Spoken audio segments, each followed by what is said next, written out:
Radyo DZBB 594, GMA Network Incorporated. One-on-one, walang personalan. Eto na. Oras natin alas 9:03. Hello, good morning, Mare. Good morning, Pars. Ito, patuloy natin Special tinututukan. session. Ito, yung pinatawag ni Pangulong Bongbong Marcos na special session. Diyan po sa Senado. Yes, live na live po nating tututukan ang mga nagaganap dyan ngayong alas 9. Puntahan na ba natin? Nandiyan na? Teka muna, dito muna tayo sa Double B. Bagong-bagong balita, Excited ako Mare. eh. Excited ako. Para malaman natin anong kanilang Kasi mga alas 9, diba? prioridad. O, narito muna ang ating Double B. Bagong-bagong balita. Senador Alan Peter Cayetano tanggap na hindi na siya Senate President. Petisyon ng 9 na senador para ibalik ang Senado sa dati nitong estado bago ang sesyon noong June 3, maaaring ibasura ng Korte Suprema. Ngayong tinanggap na ni Senador Alan Peter Cayetano na hindi na siya Senate President ayon sa isang constitutional law professor. Pagsimula ng special session ng dalawang kapulungan ng Kongreso, inaantabayanan na. Mahigpit na seguridad ipinatutupad sa paligid ng Senado. Isang araw na special session sapat na para tapusin ang mga nakabimbing trabaho ayon sa isang leader ng Kamara. Grupo ng retailer ng bigas pabor na alisin na ang price cap sa imported na bigas. Department of Health nilinaw na walang outbreak ng salmonella sa National Center for Mental Health. Operasyon ng MRT3 na ibalik na sa normal matapos magkaaberya kaninang rush hour sa naikinidismaya po ng mga pasahero. Ilang barangay sa Sampaloc, Maynila nawala ng supply ng tubig. Naku, dahil po sa nasirang tubo ng tubig. Oras alas 9:05. Kung may nang-aabuso, kung may panlalamang, kung may perwisyo pabaya sa bayan, sugod ang Metro Manila Puntahan na po natin Senado kung saan nakaantabay po ang Super Radio DZBB sa special session ng Senado. Ano kaya mga order of business na isasagawa ngayon? At ito na nga, magkakaroon na ba ng Senate reorganization na naman? Ayan. Ayan. Oo. Nimpa Rabelo! Kamusta sa session hall? Hi, Nympha. Hi, Good morning. Nympha. Yes. Me- Netigan. Sino ang maagang dumating? Oo. Ito lang si Senator Juan Miguel Zubiri, majority leader, dumaan dito sa aming harapan. Majority. At sinabi niya magiging preso sila at yung pang-13 si Senator Joel Villanueva. Oo. Okay. Sabi ni Senator Zubiri. So ibig sabihin, 13 sila, makakapag-elect na sila ng Senate President. Si Senator Gatchalian hindi na magiging acting Senate President at Senate President pro tempore lamang, Oo. kundi magiging Senate President. Pero yung mga senador sa kabila pa, bukod kay Senator Joel Villanueva, meron ba nagpasabing dadalo sila sa special session? Wala. Wala. At wala pang dumadating sa kanila kahit isa batay dun sa information na nakuha natin dun sa lobby nitong Senado kasi nililista nila yung mga senador na dumarating. Oo. So far, ang mga dumating dito, yung mga kasapi ng Gatchalian factor. Okay nga. So yung 13 na inaasahang magiging present dyan, sapat na siya para maisulong itong mga nais ng Malacanang na mga priority. Kaya nga nagpatawag ng special Oo. session. Okay. Actually, sapat siya para sa eleksyon ng Senate President kasi kahit wala namang Ganun lang. Padimure Very lang. demure today.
Script.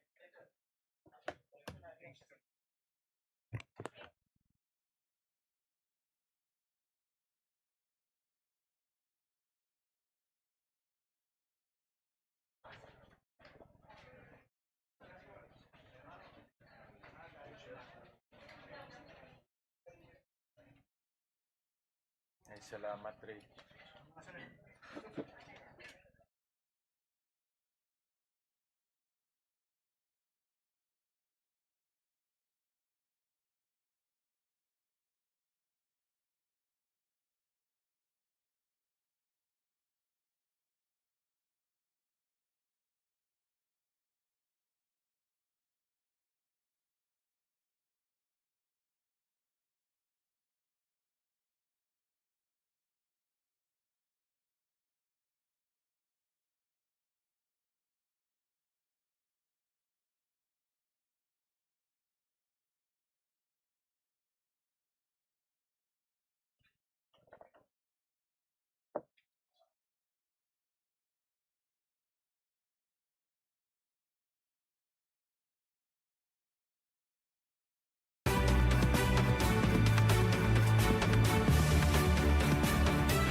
to Proclamation 1318 issued by President Ferdinand Romualdez Marcos Jr.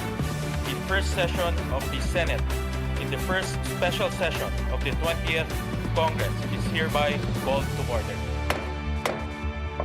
Let us pause for a minute of silent prayer.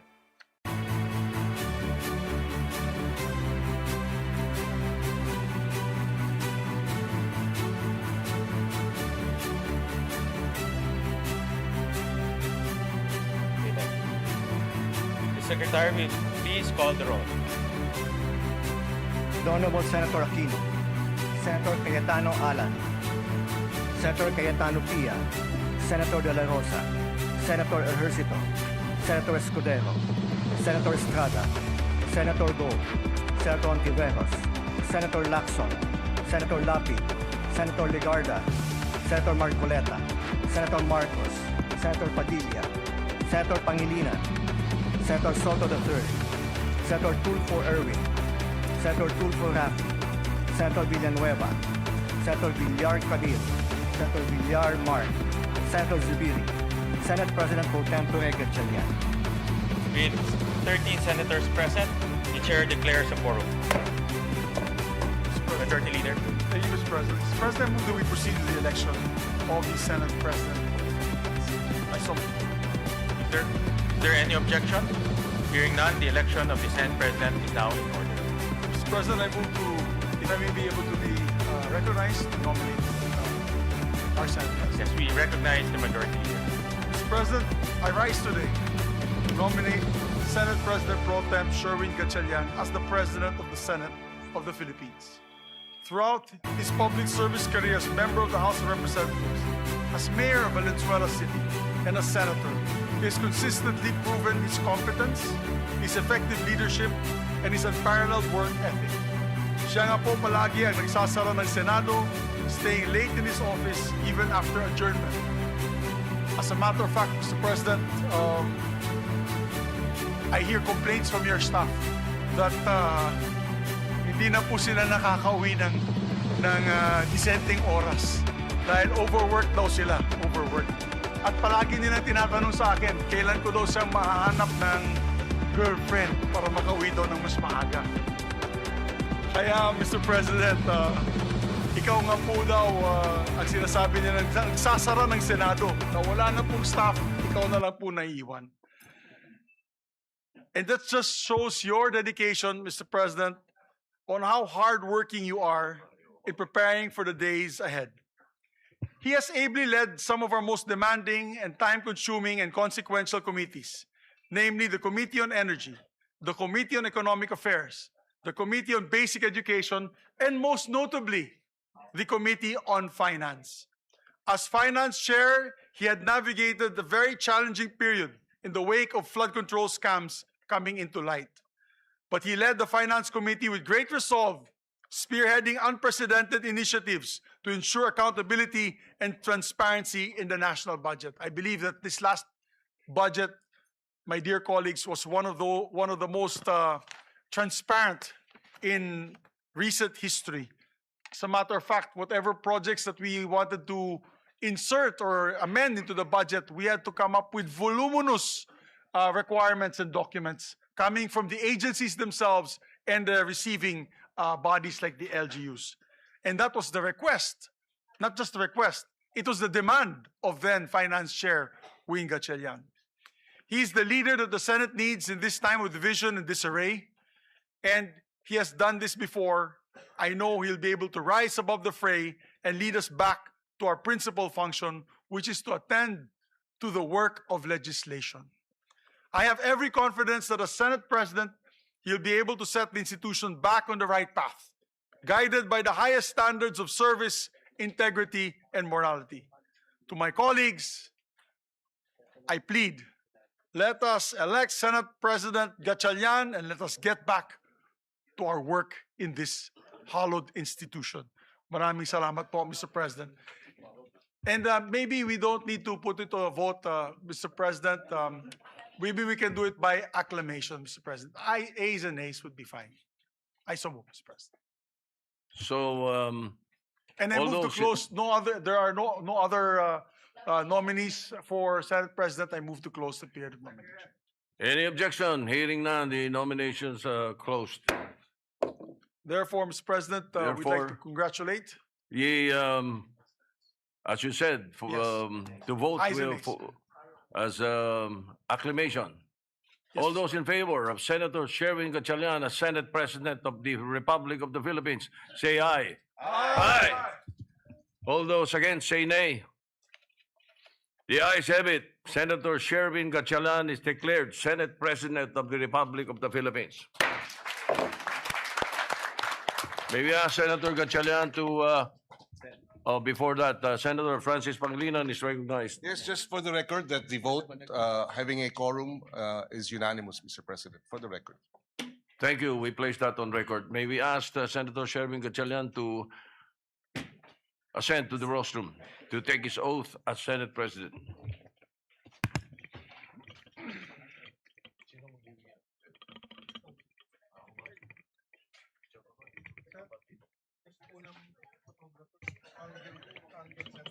For the record, Mr. President.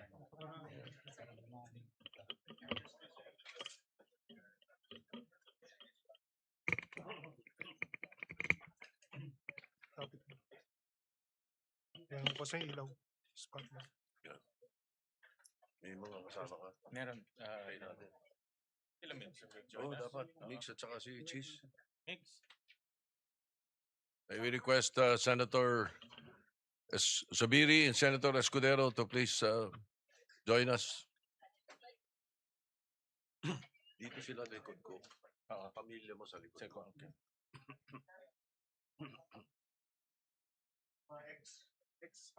Mga Dito. X-Men. Yung kayo sa kabila. Yung kayo sa kabila. Dito kami. Dito yung family. Di ba dapat dito kayo? Dito kayo dalawa. Dito. Dito kayo. Yan. Yung may family. Alright. Sige. First, Tama ba? bachelor Senate President. Yung iba pretending. Oh, mami mo nung siya. Diyan na. Pleso na. Yeah, kompleto na. Okay. Please raise your right hand and repeat after me. I state your name. I, Sherwin Gatchalian, Having been elected to the position of Senate President, having been elected to the position of Senate President, do hereby solemnly swear do hereby solemnly swear that I will well and faithfully discharge that I will well and faithfully discharge to the best of my ability to the best of my ability the duties of my present the position duties of my present position and of all others I may hereafter hold and of all others I may hereafter hold under the Republic of the Philippines, under the Republic of the Philippines, that I will support and defend that I will support and defend the Constitution of the Philippines, the Constitution of the Philippines, that I will obey the laws, legal orders, and decrees that I will obey the laws, legal orders, and decrees promulgated by the duly constituted authorities, promulgated by the duly constituted authorities, and maintain true faith and allegiance and maintain true faith and allegiance to the Republic of the Philippines, to the Republic of the Philippines, and that I impose this obligation upon myself And that- voluntarily, and that I impose this obligation upon myself voluntarily, without mental reservation without mental reservation or purpose of evasion. or purpose of evasion. So help me God. So help me God. Congratulations, sir. Thank you. Thank you.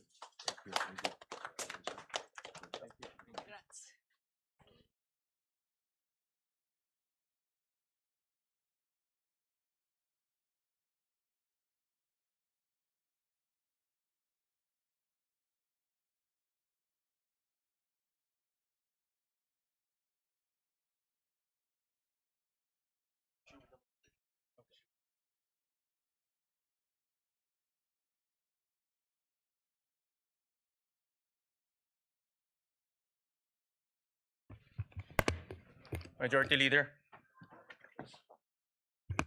Mr. President, just put on record as well that you have been ably discharging your function as Senate President Pro Temp and Acting President since your election in June 3, 2026. We'd just like to extend our congratulations on your elections as the new Senate President. Thank you very much, Majority Leader. Thank you, Mr. President. Mr. President, Now I would like to move that we proceed with the election of the Senate President pro tempore. I so move, Mr. President. Is there any objection?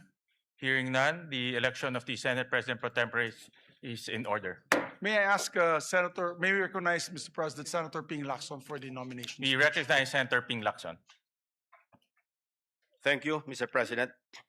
With your honor's ascension as the fourth Senate President of the 20th Congress of the Republic of the Philippines, your previous post as Senate President pro tempore is now officially vacant.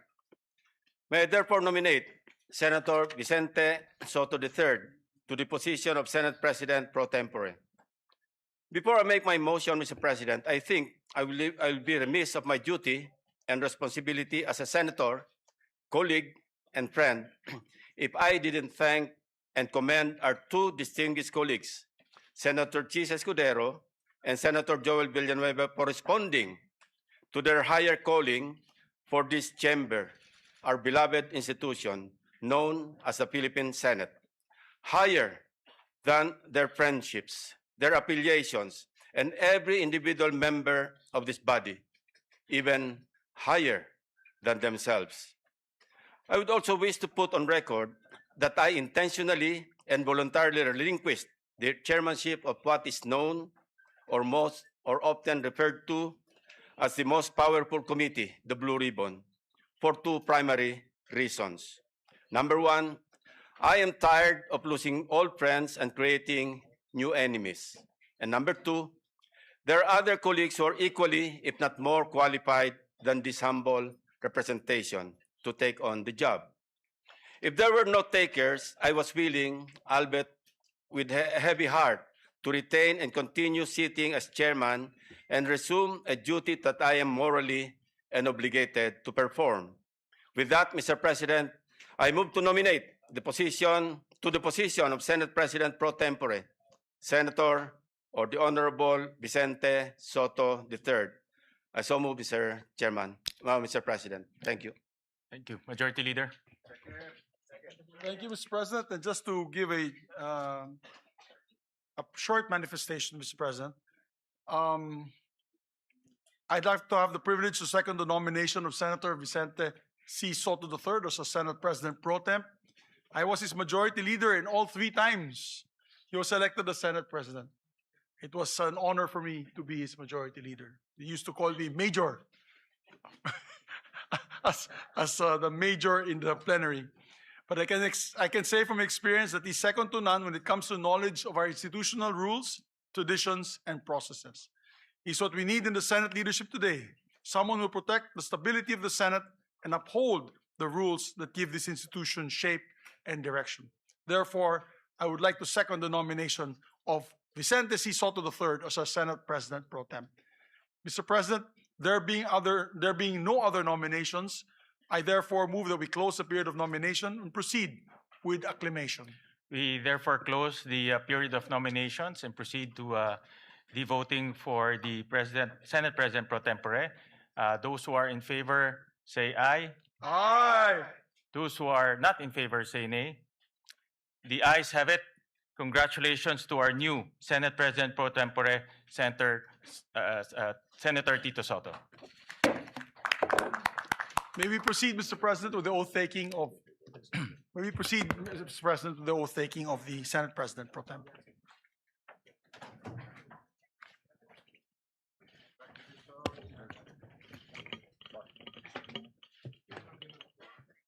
Pang-retirement position yung Senate President.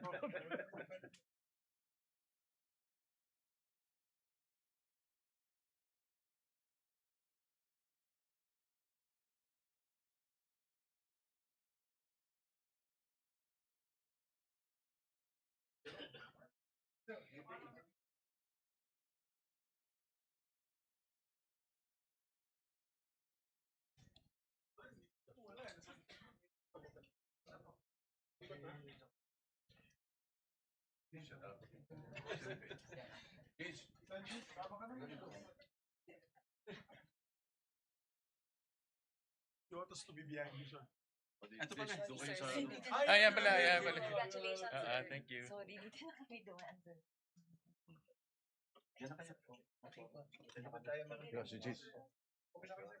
Ito ka, cheese.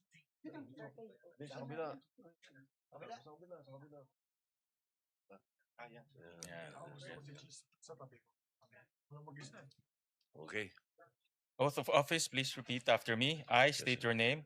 I, Vicente Soto III, Having been elected Senate President pro tempore, having been elected to the position of Senate President pro tempore, do hereby solemnly swear do hereby solemnly swear that I will well and faithfully discharge, that I will well and faithfully to discharge, the best of my abilities, to the best of my the abilities, duties of my present position, the duties of my present position, and of all others I may hereafter hold, and of all others I may hereafter hold, under the Republic of the Philippines, under the Republic of the Philippines, that I will support and defend the Constitution of the Philippines, that I will support and defend the Constitution of the Philippines, that I will obey the laws, legal orders, and decrees that I will obey the laws, legal orders, and decrees promulgated by the duly constituted authorities, promulgated by the duly constituted authorities, and maintain true faith and allegiance and maintain true faith and allegiance to the Republic of the to Philippines, the Republic of the Philippines, and that I impose this obligation upon myself voluntarily, and that I impose this obligation upon myself voluntarily, without mental reservation without mental reservation or purpose of evasion. or purpose of evasion. So help me God. So help me God. Congratulations, sir.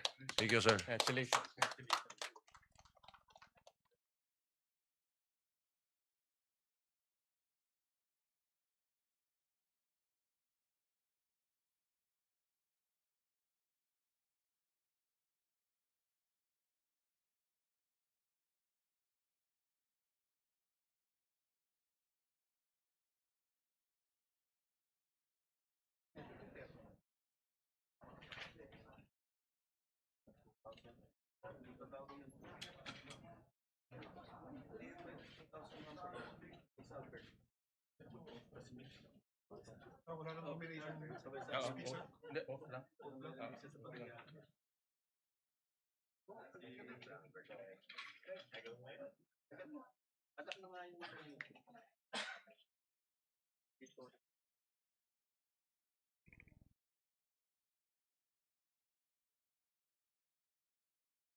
Mr. President, if I may be able to take my oath as well as Majority Leader, although I have been elected as the Chairman of the Rules Committee, but I was not able to take my oath the last June 3 meeting. Yes, we will administer the oath to Thank you very the much, Mr. Majority Leader.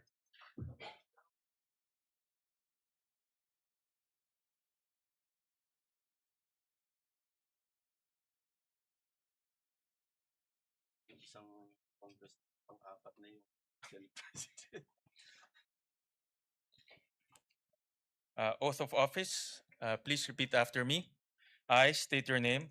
I, Juan Miguel Zubiri, Having been elected to the position of Chairperson of the Committee on Rules, having been elected to the position of Chairperson of the Committee on Rules, do hereby solemnly swear do hereby solemnly swear that I will well and faithfully discharge, that I will well and faithfully discharge, to the best of my ability, to the best of my the ability, duties of my present position, the duties of my present position, and of all others I may hereafter hold, and of all others that I may hereafter hold, under the Republic of the Philippines, under the Republic of the Philippines, that I will support and defend the Constitution of the Philippines, that I will support and defend the Constitution of the Philippines, that I will obey the laws, legal orders, and decrees that I will obey the laws, legal orders, and decrees promulgated by the duly constituted authorities, promulgated by the duly constituted authorities, and remain true faith and allegiance to the Republic of the Philippines, and remain true faith and allegiance to the Republic of the and Philippines, that I impose this obligation upon myself voluntarily, and that I impose this obligation upon myself voluntarily, without mental reservation without mental or reservation purpose of evasion. or purpose of evasion. So help me God. So help me God. Congratulations. Thank you very much, sir.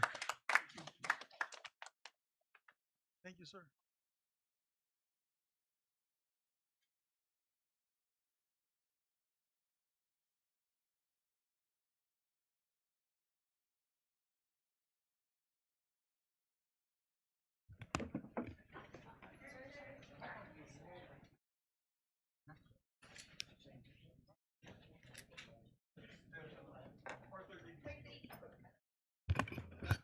Election ng committee, ano? Chairperson? Election ng committee chairperson.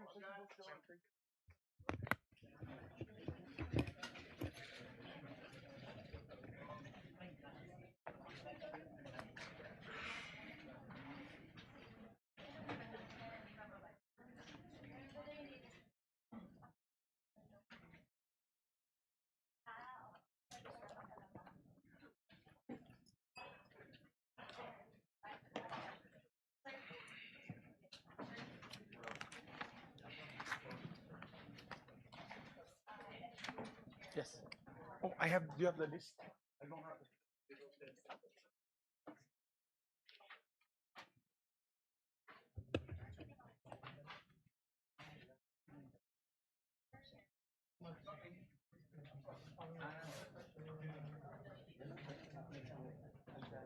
Majority Leader. Yes, Mr. President, we're about to elect the members of the different committees so that we can buckle down to work, Mr. Correct. President. But I need just a 1 minute suspension to get the list from the staff. 1 minute suspension.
Ready to resume, Mr. President. Session resumed. Mr. President, while our colleague, while our secretariat is still printing out the names of the other members of the committees, I'd just like to put on record the chairpersons of some of the committees have already been elected in June 3, 2026 to complete the committee chairmanships and memberships. I now move to elect the following senators as chairpersons and members of the following committees. If I may, Mr. President. Go ahead, Majority Leader. Mr. President, I move for the constitution of the Committee on Accountability and Public Officers and Investigations, or the Blue Ribbon Committee, to be composed of 17 regular members and 3 ex officio members, reflecting an 11-9 majority-minority ratio. With the chairperson being elected, which is Senator Erwin Tulfo, and with 3 ex officio members taken into account, I move that all majority members, with the exception of one, which is Senator Chis Escudero, he requested to be the one not as a member of the committee, be elected as members of the said committee. I further move that all remaining senators who are currently in active discharge of their senatorial functions and who are not otherwise designated as ex officio members be elected as regular members, subject to the prescribed membership limit under the rules. So moved, Mr. President. Is there any objection? Hearing none, the motion is approved. Yes, just to explain to the public that's listening, all members, actually 17 members po ang membership ng Committee on Accountability and That's three. Public Officers and Investigations, the Blue Ribbon Committee. Ibig po sabihin yan, 17 members plus yung ex officio members, which is the Senate President Pro Temp, the Majority Leader, the deputies, the two Deputy Majority Leaders, the Minority Leader, and also the Deputy Minority Leader. So halos lahat po, sa lahat na nakikinig po sa atin na yung araw na ito, halos lahat ng members ng Senado, except for one, ay magiging membro ng Blue Ribbon. So we just move today, Mr. President, to state that fact and put on the record. So noted. Thank you very much, Mr. President. And upon the instruction of the chairperson, Senator Erwin Tulfo, I manifest the designation of Senator Kiko Pangilinan as vice chairperson of the said committee. Is there any objection? Hearing none, manifestation is noted. Mr. President, I'd like to also move on the election of members of the Committee on Social Justice on the part of the majority. The chairperson is Senator Erwin Tulfo. The vice chairperson is Senator Risa Ontiveros. And the members are Senator Kiko Pangilinan, Senator Manuel Lito Lapid, and Senator Rafi Tulfo. Is there any objection? Hearing none, the motion is approved. Mr. President, I move to elect the members of the Committee on Energy. The chairperson being Senator Erwin Tulfo, Vice Chairperson Senator J.V. Ejercito, members Senator Risa Ontiveros, Senator Bam Aquino, Senator Lito Lapid, and Senator Rafi Tulfo. We still need two members of the majority. I'll wait for the chairperson to give me the names of the two additional members. And so move, Mr. President. Is there any objection? Hearing none, the motion is approved. Thank you, Mr. President. Mr. President, I move that we elect the committee members of the Committee on Trade, Commerce, and Entrepreneurship. As chairperson, Senator Bam Aquino, and as members, Senator J.V. Ejercito, Senator Cheese Escudero, Senator Manuel Lito Lapid, Senator Kiko Pangilinan, and Senator Rafi Tulfo. Is there any objection? Hearing none, the motion is approved. Mr. President, I move that we elect the members of the Committee on Constitutional Amendments and Revision of Codes.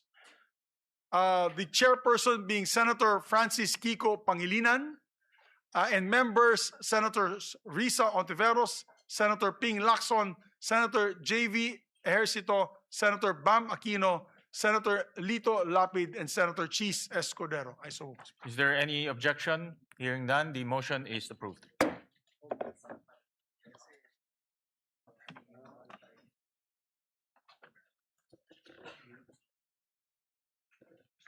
May I ask for a minute suspension, Mr. President? 1 minute suspension.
Yes, sir. Mr. President, may I continue, Mr. President? Session resumed. Thank you, Mr. President. We'd like to elect also the members of the Committee on Agriculture, Food, and Agrarian Reform. The chairperson being Senator Francis Kiko Pangilinan, the Vice Chairperson being Senator J.V. Ejercito, members Senator Risa Ontiveros, Senator Bam Aquino, Senator Lito Lapid, Senator Erwin Tulfo, Senator Raffy Tulfo, Senator Chis Escudero, and Senator Joel Villanueva. I so move. Is there any objection? Hearing none, the motion is approved. Mr. President, I move that we elect also the members of the Committee on Basic Education, the chairperson being Senator Bam Aquino, members Senator J.V. Ejercito, Senator Risa Ontiveros, Senator Lito Lapid, Senator Kiko Pangilinan, Senator Raffy Tulfo, Senator Erwin Tulfo, and Senator Joel Villanueva. I so move. Is there any objection? Hearing none, the motion is approved. And Mr. President, I also like to move to the Commission on Appointments. We'd like to elect Senators Panfilo Lacson, Senator Mig Subiri, Senator Joel Villanueva, Senator Risa Ontiveros, Senator Tito Soto, Senator Raffy Tulfo, and Senator J.V. Ejercito as members of the Commission on Appointments. Is there any objection? Hearing none, the aforementioned senators are hereby elected. Thank you, Mr. President. I would like to also move to elect Senators Bam Aquino, Senators Kiko Pangilinan, Senator Lapid, and Senator Escudero as members of the Senate Electoral Tribunal. Is there any objection? Hearing none, the aforementioned senators are hereby elected. Thank you, Mr. President. May I just ask for another minute suspension? 1 minute suspension.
Anong next committee? Happy. Anong next? Sabay lahat ng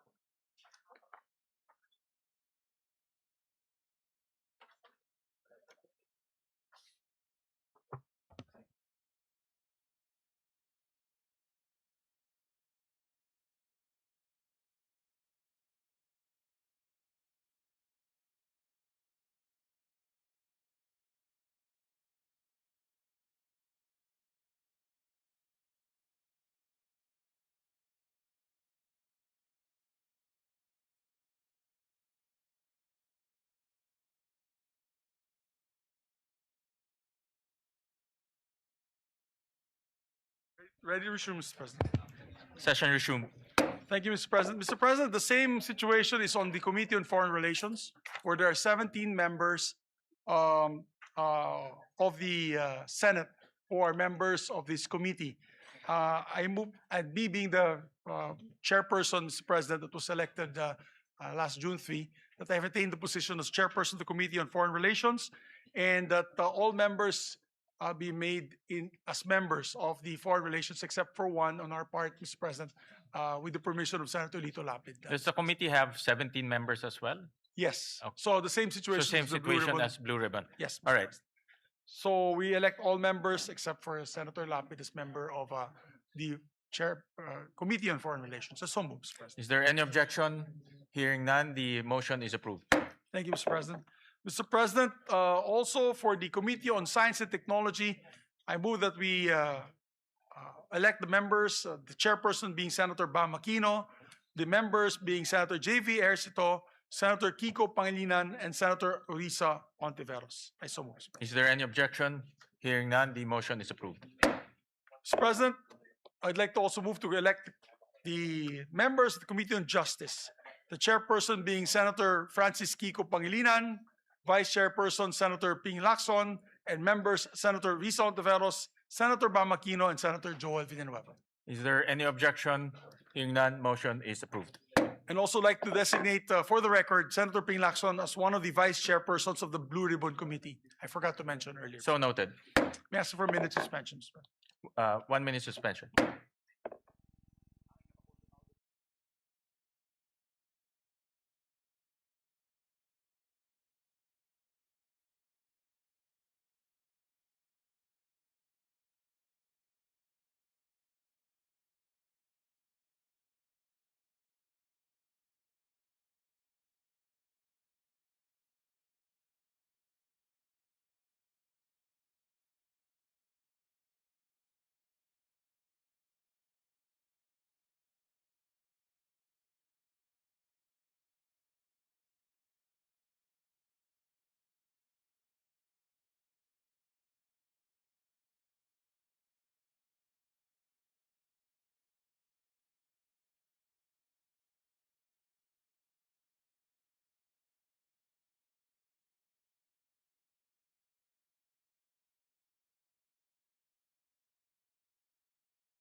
To resume, Mr. President.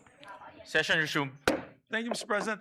I'd like to also manifest for the record that in the Committee on Justice, the chairperson is automatically the member of the JBC. Yes. Which is Senator Francis Kiko Pangilinan. Correct. For the Senator record, Mr. President. Pangilinan will represent the Senate in the JBC. Mr. President, I move that we elect also members of the Committee on Rules.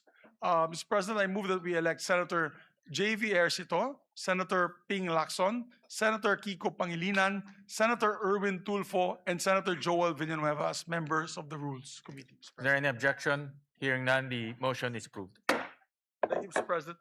Mr. President, we'd like to also elect the members of the Committee on Health and Demography, Mr. President. For the record, the chairperson is Senator Risa Ontiveros, Vice Chairperson Senator J.V. Ejercito, and the members, part of the majority, Senators Bam Aquino, Senators Kiko Pangilinan, Senators Rafi Tulfo, Senator Erwin Tulfo, and Senator Ping Lacson. Is there any objection? Hearing none, motion is approved. Mr. President, we'd like to also move to elect the members of the Committee on Energy. On the part of the chairperson is Senator Erwin Tulfo, the vice chairperson is Senator J.V. Ejercito, and the members are Senator Risa Ontiveros, Senator Bam Aquino, Senator Ping Lacson, Senator Rafi Tulfo. I so move, Mr. President. Is there any objection? Hearing none, motion is approved. Mr. President, we'd like to also put on record the members of the Committee on Finance, Mr. President. Of course, the Committee on Finance is headed by the chairperson, Senator J.V. Ejercito.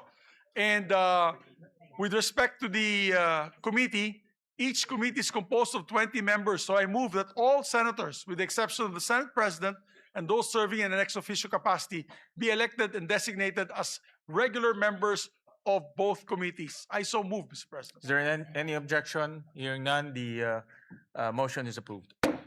Mr. President, I'd like to also elect the members of the National Defense, Security and Peace and Unification and Reconciliation Committee, Mr. President. The chairperson is Senator Tito Soto, our Senate President pro tempore. And same with the Finance Committee. There are 20 members. So I move that all senators, with the exception of the Senate President and those serving in an ex officio capacity, be elected and designated as members of the National Defense Committee. I so move, Mr. President. Is there any objection? Hearing none, motion is approved. There's a request of course, there's a request by our chairperson that Senator Ejercito, J.V. Ejercito, and Senator Lacson be elected as the vice chairperson of the said committee. So noted. Mr. President, I move that we elect the members of the Women and Children Committee, Committee on Women and Children. The chairperson, of course, is Senator Risa Ontiveros. The vice chairperson is Senator J.V. Ejercito. And Senator Bam Aquino, Senators Kiko Pangilinan, Senator Erwin Tulfo, and Senator Ping Lacson. I so move, Mr. Is President. there any objection? Hearing none, motion is approved. Mr. President, I move to elect the following members as the members of the Committee on Ways and Means.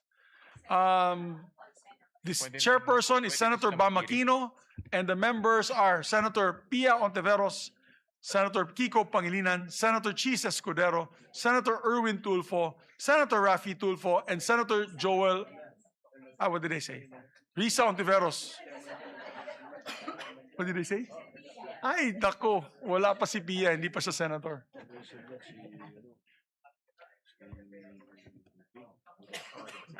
Senator Pia. Okay, my apologies, Mr. President. My apologies. The chairperson of the Ways and Means Committee is Senator Ping Lacson, Mr. President. And Vice Chair will be Senator Bam Aquino, Senator Risa Ontiveros, Senator Kiko Pangilinan, Senator Francis Escudero, Senator Erwin Tulfo, Senator Rafi Tulfo, and Senator Joel Villanueva. So moved. Is there any objection? Hearing none, motion is carried. May I ask for another minute suspension? Session suspended.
Ready to resume, Mr. President.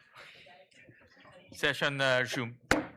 Mr. President, I move that we elect the members of the Committee on Games and Amusements. The chairperson, of course, is Senator Lito Lapid. The vice chair is Senator Rafi Tulfo. The members are Senator Chis Escudero, Senator Panfilo Lacson, Senator Erwin Tulfo, and Senator Joel Villanueva. So moved. Is there any objection? Hearing none, motion is approved. Mr. President, I move that we elect the members of the Committee on Ethics and Privileges. The chairperson being Senate President Pro Temp Tito Soto, Vice Chairperson Senator Pangilinan, members Senator Rafi Tulfo, and Senator Lacson. Is there any objection? Hearing none, motion is approved. I move that we elect members of the Committee on Public Services, Mr. President. The chairperson is Senator Rafi Tulfo, the vice chairperson, Senator J.V. Ejercito, and vice chairperson, Senator Bam Aquino. Members, Senator Lito Lapid, Senator Risa Ontiveros, Senator Kiko Pangilinan, Senator Erwin Tulfo. I so move, Mr. President. Is there any objection? Hearing none, motion is approved. Mr. President, I move that we elect the members of the Committee on Local Government. It is headed by their chairperson, Senator J.V. Ejercito, vice chairperson, Senator Ping Lacson, members, Senator Rafi Tulfo, Senator Francis Kiko Pangilinan, Senator Risa Ontiveros, Senator Joel Villanueva, Senator Lito Lapid, and Senator Bam Aquino. I so move. Is there any objection? Hearing none, motion is approved. Thank you, Mr. President. Mr. President, I move that we elect the members of the Committee on Migrant Workers, headed by Senator Rafi Tulfo, Vice Chairperson Senator Joel Villanueva, members Senator Lito Lapid, Senator Erwin Tulfo, Senator Bam Aquino, Senator Risa Ontiveros, Senator J.V. Ejercito, and Senator Kiko Pangilinan. I so move. Is there any objection? Hearing none, motion is approved. May I ask for a minute suspension once again? Session suspended.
Session resumed.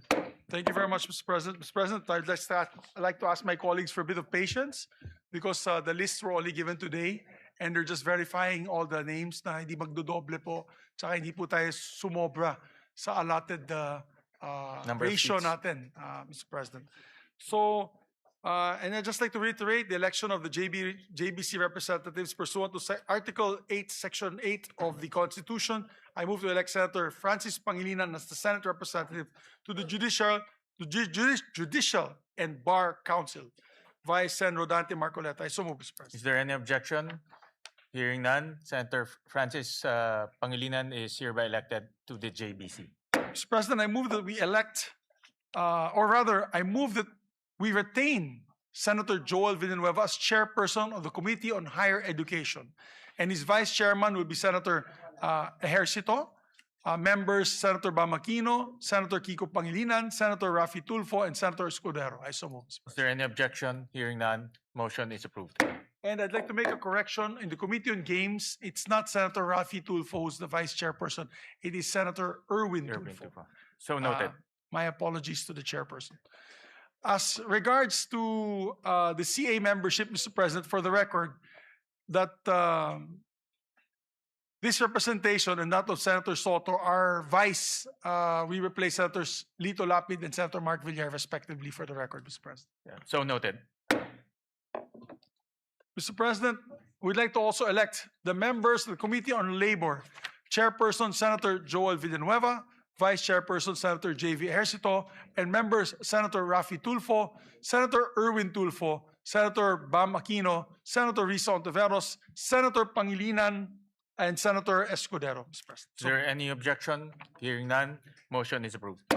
And Mr. President, I move to formally elect as well my deputy majority floor leaders. We'd like to elect and move to elect Senators J.V. Ejercito as my senior deputy majority leader, who one day in the near future will become the majority leader, I hope, after his job in the Finance Committee, and this representation will just retire. We'd like to also elect, Mr. President, our former majority leader, Senator Joel Villanueva, as deputy majority floor leader. Is there any objection? Hearing none, motion is approved. Thank you very much, Mr. President. May I ask for another minute suspension? Session suspended.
Session resumed.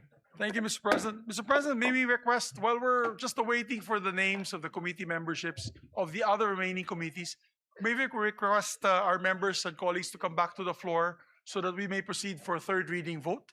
And then the adoption of the resolution on Mindanao that will be authored by Senator Joel Villanueva. So, may we just ask our members to please proceed to the plenary for a third reading. Fine.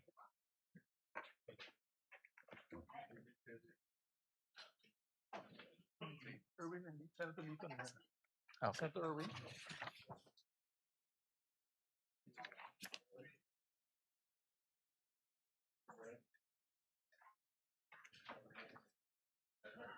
So, Mr. President, I move that we consider on third reading several bills, printed copies of which have been electronically distributed to the senators on May 25 and May 26, 2026, in compliance with the 3-day rule of the Constitution. With that, Mr. President, I move to consider a third reading Senate Bill number 2092. This is the bill declaring waling-waling as our national orchid, Mr. President. I so move. Is there any objection? Hearing none, the consideration of Senate Bill number 2092 on third reading is in order. The Secretary is directed to read the title of the bill. An act declaring the waling-waling Vanda sanderiana as the national orchid of the Philippines. And proceed with the roll call vote. Roll call vote. Senator Aquino, Senator Cayetano Alan, Senator Cayetano Pia, Senator De La Rosa, Senator Ejercito, Senator Escudero, Senator Estrada, Senator Go, Senator Ontiveros, Senator Lacson, Senator Lapid, Senator Legarda, Senator Marcoleta, Senator Marcos, Senator Padilla, Senator Pangilinan, Senator Soto, Senator Tulfo Erwin, Senator Tulfo Rafi, Senator Villanueva, Senator Villar Camil, Senator Villar Mark, Senator Zubiri, Yes. Senate President Gatchalian. Yes. With 13 affirmative votes, 0 negative votes, 0 abstention, SB number 2092 is approved on third reading. Thank you, Mr. President. Mr. President, I move to consider third reading House Bill number 6639. This is the bill granting Philippine citizenship to Benny Boatwright III. I so move. Is there any objection? Consideration of House Bill number 6639 on third reading is in order. The Secretary is And directed. before we proceed with the voting, Mr. President, I would just like to put on record, they were here 3 days straight in the last, before we ended the session, and I think they're back onto training, so I think it's okay that we elect them in absentia, because they deserve it, Mr. President. They were here 3 days before we ended session. Correct. In fairness to them, they were here present Yes, physically both- for 3 both, days. members, it's not both, their fault that gentlemen. their citizenship was not considered last time, and I understand that they're now undergoing training Yes. and representing the country. Yes, Senator Kiko Pangilinan is recognized. That is correct, Mr. President. They were here as sponsor of the measure. They were here every day and witnessed the proceedings or the lack of proceedings. But then we will make arrangements, Mr. President, that when we when we convene for the SONA, or perhaps that week of the SONA, that they come and visit us here in plenary, Mr. President. Both Benny Boatwright and Matt Ramos, Mr. President. for We the take note of that. So we move to So, proceed with the roll yeah. call vote, Mr. President. The Secretary is directed to read the title of the bill and proceed with the roll call vote. An act granting Philippine citizenship to Benny Francois Boatwright III. Roll call vote. The Honorable Senator Aquino, Senator Cayetano Alan, Senator Cayetano Pia, Senator De La Rosa, Senator Ejercito, Senator Escudero, Senator Estrada, Senator Go, Senator Tiveros, Senator Lacson, Senator Lapid, Senator Legarda, Senator Marcoleta, Senator Marcos, Senator Padilla, Senator Pangilinan, Senator Soto, Senator Tulfo Erwin, Senator Tulfo Rafi, Senator Villanueva, Senator Villar Camil, Senator Villar Mark, Senator Zubiri, Senate President Gatchalian. With 13 affirmative votes, 0 negative votes, 0 abstentions, House Bill number 6639 is approved on third reading. Thank you, Mr. President. Mr. President, move to consider as well for third reading vote House Bill number 6644, the bill granting Philippine citizenship to Matthew James Ramos. I so move, Mr. President. Is there any objection? Hearing none, consideration of House Bill number 6644 on third reading is in order. The Secretary is directed to read the title of the bill and proceed with the roll call vote. An act granting Philippine citizenship to Matthew James Ramos. Roll call vote. Senator Aquino, Senator Cayetano Alan, Senator Cayetano Pia, Senator De La Rosa, Senator Ejercito, Senator Escudero, Senator Estrada, Senator Go, Senator Ontiveros, Senator Lacson, Senator Lapid, Senator Legarda, Senator Marcoleta, Senator Marcos, Senator Padilla, Senator Pangilinan, Senator Soto, Senator Tulfo Erwin, Senator Tulfo Rafi, Senator Villanueva, Senator Villar Camil, Senator Villar Mark, Senator Zubiri, Senate President Gatchalian. Yes. With 13 affirmative votes, 0 negative votes, 0 abstentions, House Bill number 6644 is approved on third reading. Thank you very much, Mr. President. Congratulations to the authors and sponsors of the three measures. Mr. President, I move that we dispense with the reading of the journals of the 68th and 69th session, May 26 and June 3, 2026, and consider the same as approved. Is there any objection? Hearing none, the motion is approved.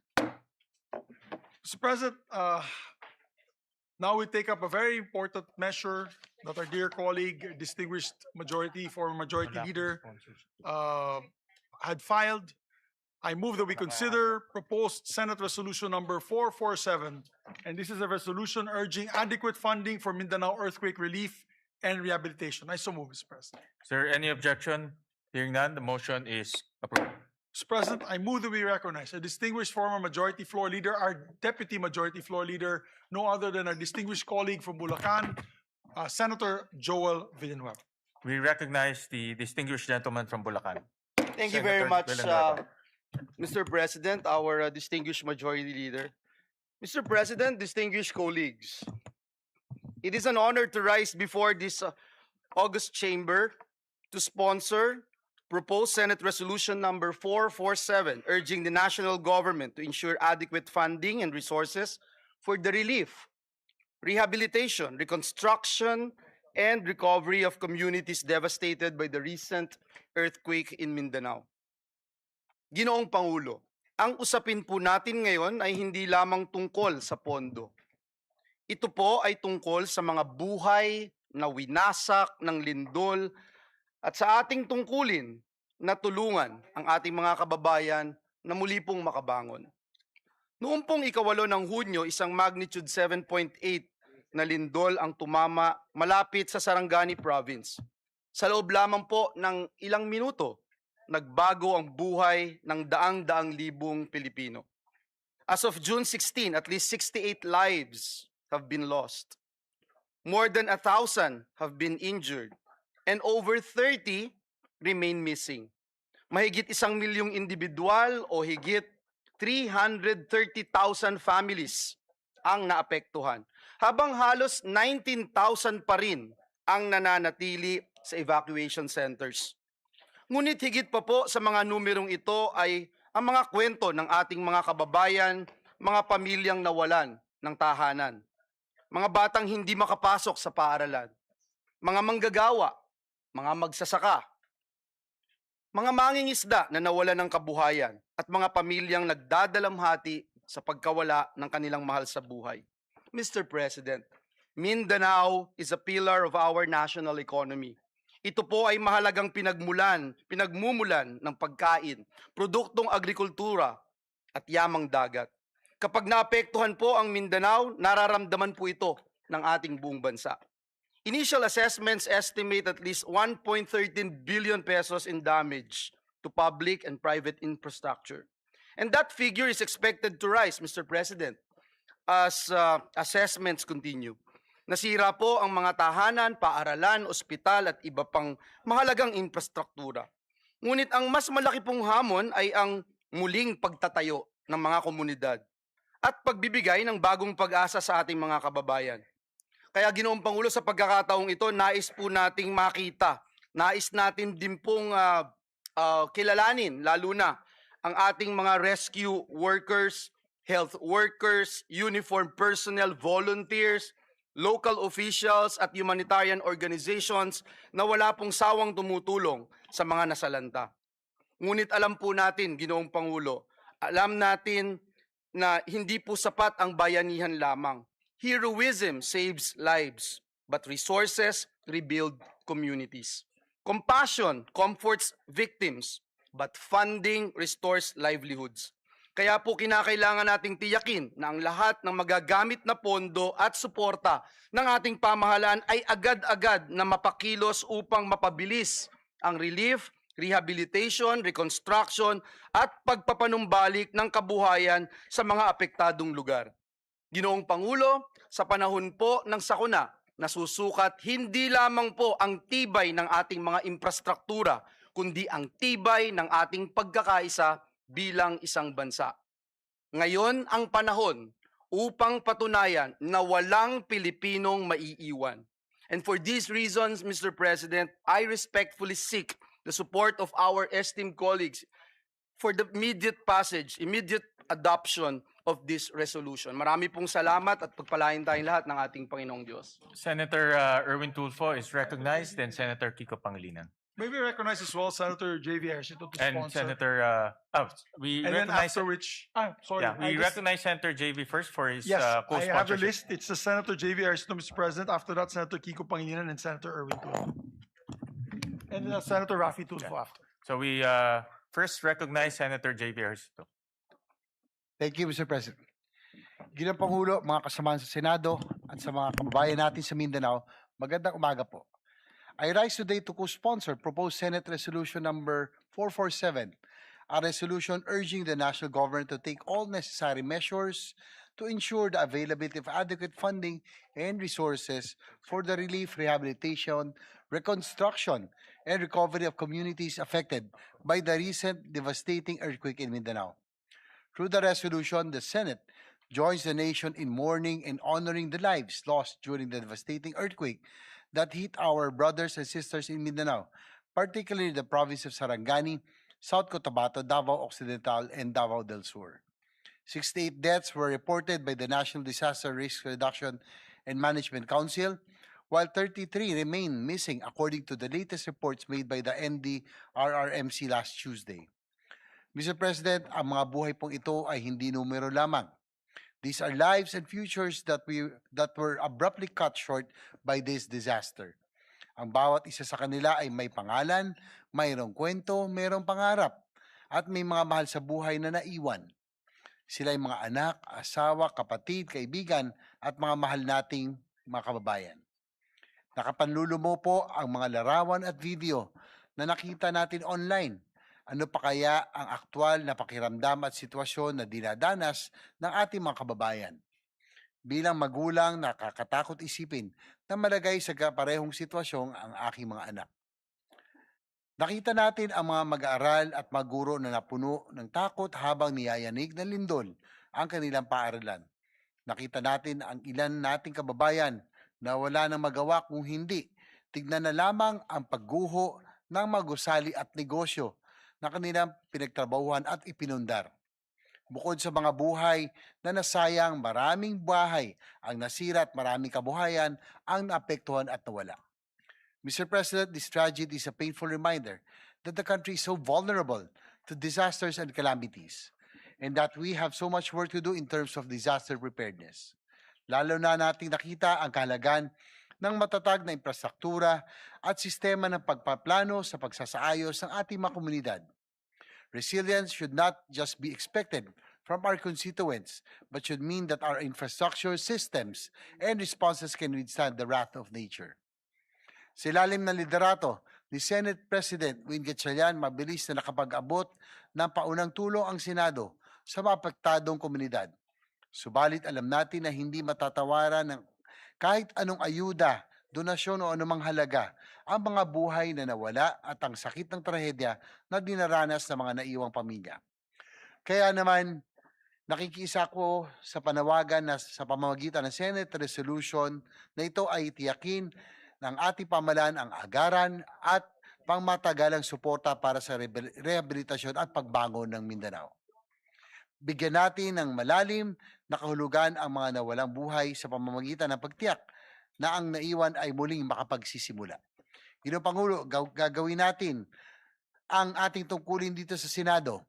Bilang inyong bagong halal na chairman ng Committee on Finance, titiyakin natin na mayroong nakalaang suporta upang maibalik ang kaayusan, seguridad at dignidad ng pamumuhay ng mga kapatid natin sa Mindanao na lubhang naapektuhan ng sakuna. Maraming pagsubok na ang dinaanan ng ating bansa, maraming bagyo, lindol at iba pang kalamidad. At pandemya ang sumubok sa tibay ng sambayanang Pilipino. Sa mga panahong mahirap para sa ating mga kababayan, ang pagbangon, ipakita natin na mayroon silang maasahan na gobyerno at mga namumuno. Lubos po tayo nakikiramay sa mga pamilyang nawalan at nakikisa tayo sa buong Mindanao sa panahong ito ng pagdadalamhati. Pagbangon Mindanao, maraming salamat po. Maraming salamat, Senator JV. We recognize Senator Erwin Kiko Pangilinan.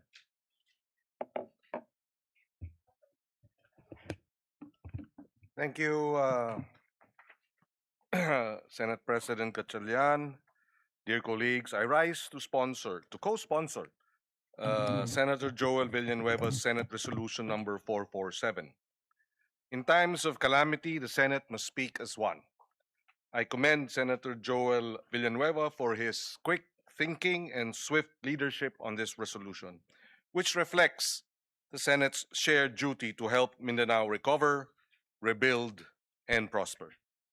Strategic national priority ang mabilis at tuloy-tuloy na pagbangon ng Mindanao mula sa lindol noong Hunyo 8.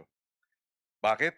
Dahil nasa Mindanao ang humigit kumulang 1/3 na pinakamahihirap nating mga kababayan, habang pinakamalawak na produkto ng nyug, pinakamalawak na coconut farm sa buong Pilipinas ay nasa Mindanao.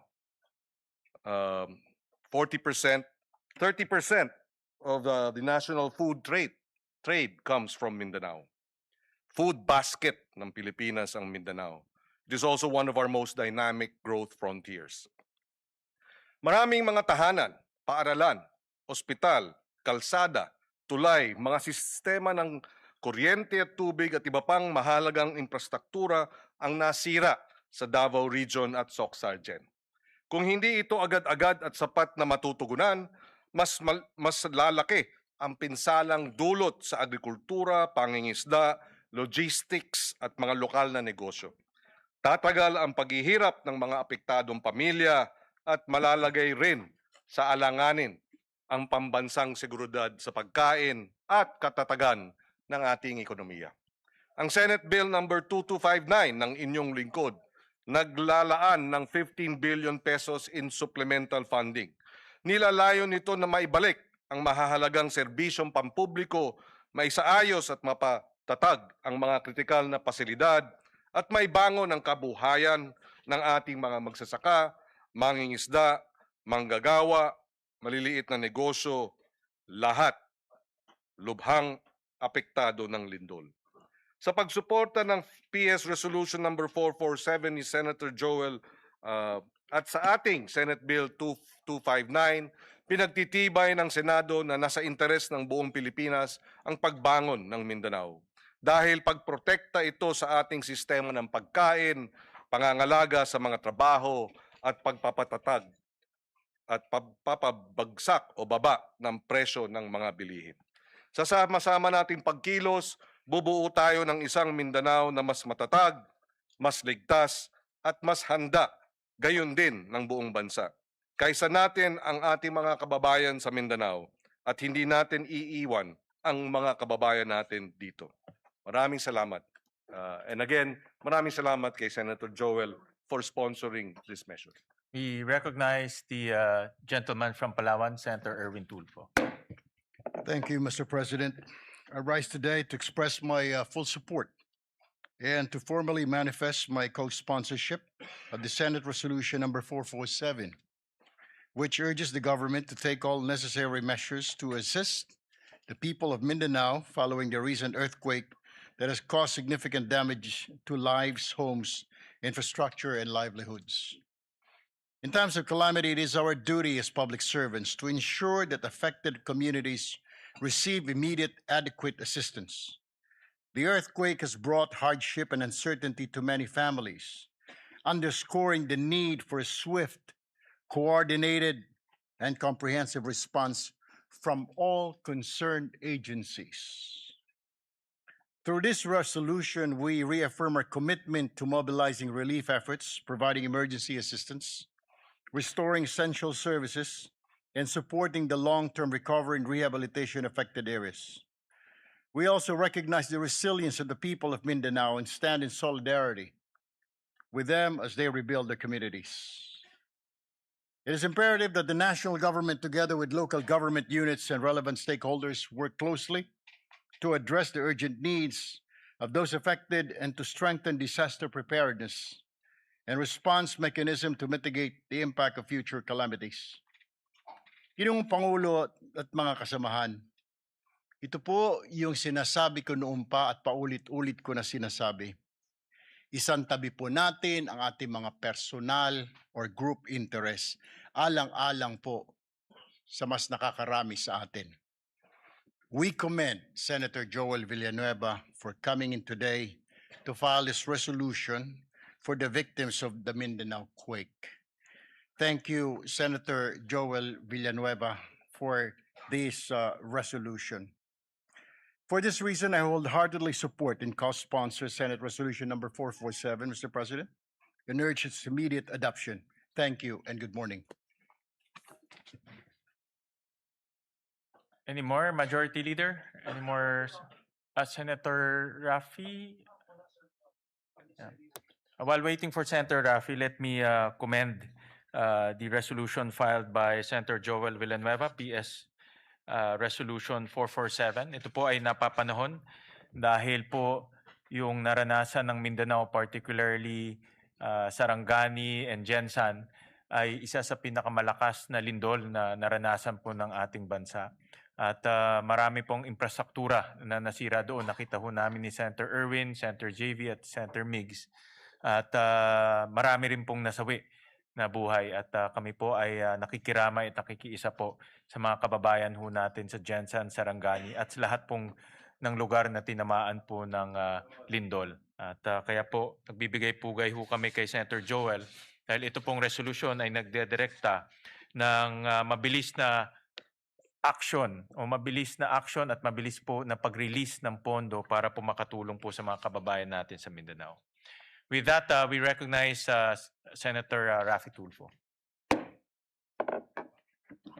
Mr. President, colleagues, I rise today to express my strong support for Senator Joel Villanueva, Senate Resolution 447 and 452 concerning the recent 7.8 earthquakes which struck Mindanao last June 8, 2026. Hindi basta numero ang mga biktima ng lindol o anumang kalamidad. Sila po ay mga pamilyang nawala ng mga mahal sa buhay, tahanan at kabuhayan. The people of Mindanao have shown remarkable resilience in the face of adversity. Ngunit hindi sapat ang katatagan lamang. Hindi natin maaaring iasa sa tibay ng loob ng ating mga kababayan ang kanilang pagbangon. Kailangan nila ang agarang tulong at buong suporta ng pamahalaan upang muling maitayo ang kanilang mga buhay at komunidad.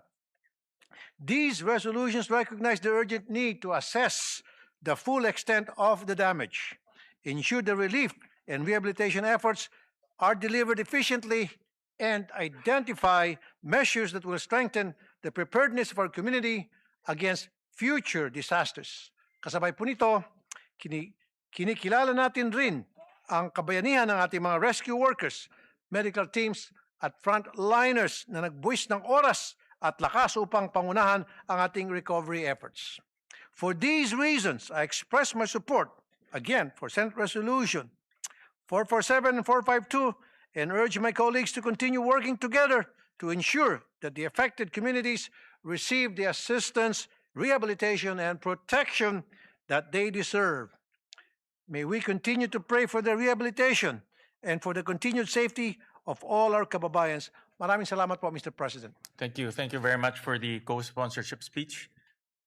Majority Leader, any more Thank you very much, Mr. co-sponsorship? President. With that, no other members wish to sponsor the measure. I move that all members present be made co-sponsors, Mr. President. Is there any objection? Hearing none, motion is approved and made. All senators are made co-sponsors of this bill. Yes, Mr. President. Those are present today. Okay. Mr. President, I move that we adopt proposed Senate Resolution number 447. I so move, Mr. Is there any objection? Hearing none, proposed resolution 447 is hereby adopted, subject to style. Thank you, Mr. President. And we would like to thank Senator Joel Villanueva for filing this measure. Kami po sa Mindanao ay nagpapasalamat po sa kanya sa malasakit po niya sa amin sa Mindanao. Maraming po salamat kay Senator Joel. With that, Mr. President, I move to also take up proposed Senate Resolution number 452 and ask the Secretary to read the title of the measure. Resolution expressing the profound gratitude of the Senate of the Philippines to the rescue workers social welfare and healthcare personnel, local government units, uniformed services, civil volunteer groups, and all humanitarian responders for providing swift life-saving assistance to affected communities in the aftermath of the magnitude 7.8 earthquake that struck Mindanao. Health workers. Thank you, Mr. President. Mr. President, you are the sponsor Yes, of the Mr. measure, Pre- Mr. President. Do you wish to? Yes, Mr. sponsor President, or- I will just, Majority Leader, I will just insert my sponsorship speech for this resolution. Pero ito po ay simpleng pasasalamat sa ating mga frontliners, sa DSWD, in particular the Armed Forces of the Philippines who provided logistical support sa mga sinalanta po ng lindol. Kaya po ito ay isang pasasalamat sa lahat po ng frontliners natin. Kasama na rin po yung LGU LGUs. na talagang kaagad rumisponde sa pinsala ng lindol. Thank you, Mr. President. Pero meron na po tayong mga kasamahan. Mr. President, with your permission and permission of the body, would like to give short sponsorship speeches. Yes. May we recognize Senator J.V. Ejercito? He'll also insert to the records his sponsorship speech, and we'd like to recognize Senator Erwin Tulfo. We recognize Senator Erwin Tulfo for his co-sponsorship speech.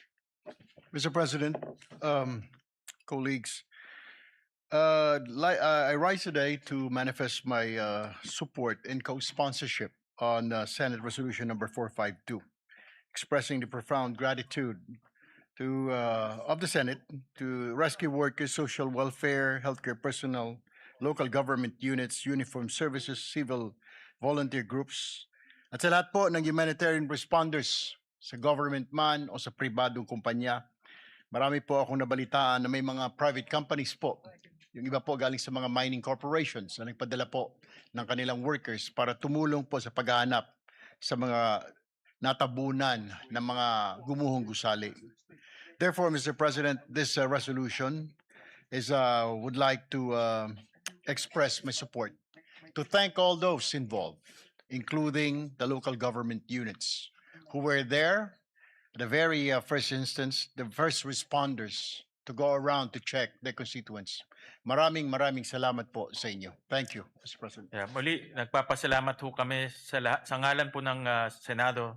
Nagpapasalamat ho kami sa ating mga rescue workers, social welfare and healthcare personnel, local government units, uniformed services, kasama na po ang Armed Forces of the Philippines, civil volunteer groups, and all humanitarian responders. Maraming salamat po. Yes, maraming salamat po, Mr. President.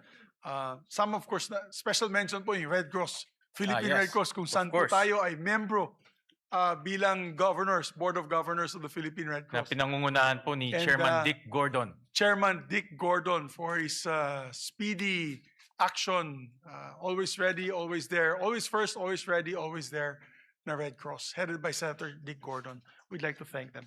So with that, Mr. President, I move that we adopt proposed Senate Resolution number 452. I so move, Mr. Is President. there any objection? Hearing none, proposed resolution 452 is hereby adopted, subject to style. Thank you very much, Mr. President. Mr. President, we have a few bills that we can take up on the floor. Maybe we can just take this up already. We have to show our kababayans that we are working. We are going to pass several measures today. Mr. President, I move that we resume consideration on Senate Bill number 1990 under Committee Report number 52. I so move, Mr. President. This is for a period of, it's in the period of amendments, this measure. Is there any objection? Hearing none, the motion is approved. The measure is sponsored by our chairman, the Committee on Agriculture, Senator Francis Kiko Pangilinan. This is an act ensuring the development and promotion and protection of agricultural and fisheries cooperatives. Magandang panukala po ito, Mr. President. I move that we recognize the sponsor and we'll also recognize Senator I will introduce his. He already gave the amendment. Yes. So the amendments of Senator Joel are already with Senator Pangilinan. May we recognize the good sponsor, Mr. President? We recognize the gentleman from Pampanga, Senator Kiko Pangilinan. Thank you, Mr. President. Thank you, Majority Leader. Mr. President, as earlier manifested, we are in the period of amendments. Only Senator Joel Villanueva has introduced amendments, and therefore we can proceed on Section 11, other benefits and privileges of agriculture co-ops. This is on page 9. Between lines 9 and 10, we insert the following proviso. provided that the continued enjoyment of tax and fiscal incentives shall be subject to compliance with the assessment and rating system established under Section 21 of this Act, including standards on governance, financial transparency, member benefit distribution, and actual productive agriculture activity. So moved, Mr. President. Is there any objection? Hearing none, amendment is carried. Thank you, Mr. President. Another amendment of Senator Villanueva is Section 14, creation of the Bureau of Agriculture Cooperatives. On page 11, lines 22 and 23, delete the proviso and replace it with the following. Provided that the department shall, in coordination with the CDA and concerned local government units and subject to budgetary availability and applicable laws, establish a needs-based staffing framework for cooperative development officers based on agriculture population, geographic need, cooperative density, and other relevant development indicators, with priority given to the underserved and strategically significant agriculture areas. And therefore, the second paragraph of Section 14 will now read, it shall be a line bureau and headed by a bureau director. Its organizational and staffing pattern shall be determined by the department in consultation with the Department of Budget and Management, provided that the department shall, in coordination with the CDA and concerned local government units and subject to budgetary availability and applicable laws, establish a needs-based staffing framework for co-op development officers based on population, geographic needs, cooperative density, and other relevant development indicators with priority given to underserved and strategically significant agriculture areas. I so move, Mr. Is President. there any objection? Hearing none, amendment is approved. Thank you, Mr. President. We proceed to Section 15, Powers and Functions of the Bureau of Agriculture Co-ops. On page 12, between line 19 and 20, insert a new paragraph to read, the Bureau shall exercise its powers and functions in a manner complementary to and not duplicative of the powers and functions of the CDA under applicable laws. So move, Mr. President. Is there any objection? Hearing none, amendment is approved. Mr. President, Section 30, implementing rules and regulations, the amendment will be on page 17, deletes line 9 to 12 and replace them with the following. Section 30, implementing rules and regulations. The rules and regulations necessary for the effective and efficient enforcement of the provisions of this Act shall be formulated by the Department and the CDA in coordination with the relevant government agencies and in consultation with the LGUs, agriculture cooperatives, farmers and fisherfolk organizations, and other stakeholders, and shall be implemented within 90 days from the effectivity of this Act. Unjustified or willful failure or refusal of the concerned government agencies to promulgate the implementing rules and regulations, IRR, within the specified period shall subject the heads of these government agencies to administrative penalties under applicable civil service laws. And third paragraph, should the IRR contain provisions that are contrary to this Act, the heads of government agencies responsible for such provision, when done in bad faith or with gross negligence, shall be held administratively liable. So move, Mr. President. Is there any objection? Hearing none, amendment is approved. And finally, Mr. President, Section 32, Annual Reports. The amendment is on page 17 between lines 23 and 24 to insert a new paragraph to read, to promote transparency and accountability, the Bureau shall maintain and regularly update a publicly accessible digital registry containing relevant information on accredited agriculture cooperatives, including their ratings, incentives and benefits received, procurement awards, grants, and compliance status subject to applicable data privacy laws. So move, Mr. President. Is there any objection? Hearing none, amendment is approved. Thank you, Mr. President. There are no other proposed amendments for Senate Bill 1990. With the permission of our majority leader, if we can move to terminate the period of amendments. Yes, Mr. President. Mr. President, there being no other members who wish to amend the measure further, I move that we close the period of amendments. I so move, Mr. President. Is there any objection? Hearing none, period of amendments is hereby closed. Mr. President, with that, I move to approve on second reading Senate Bill number 1990 under Committee Report number 52. Is there any objection? Hearing none, Senate Bill number 1990 is hereby approved on second reading. Thank you very much, Mr. President. Move to suspend consideration of the measure.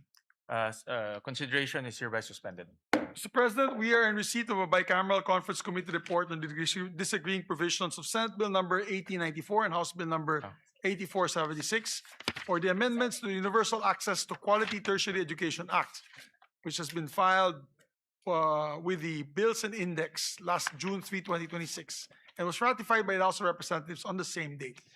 Mr. President, I move that we approve and ratify the said conference committee report on the disagreeing provisions of Senate Bill number 1894 and House Bill number 8476, and the text of the joint explanation be deemed read into the records of the chamber. I so move.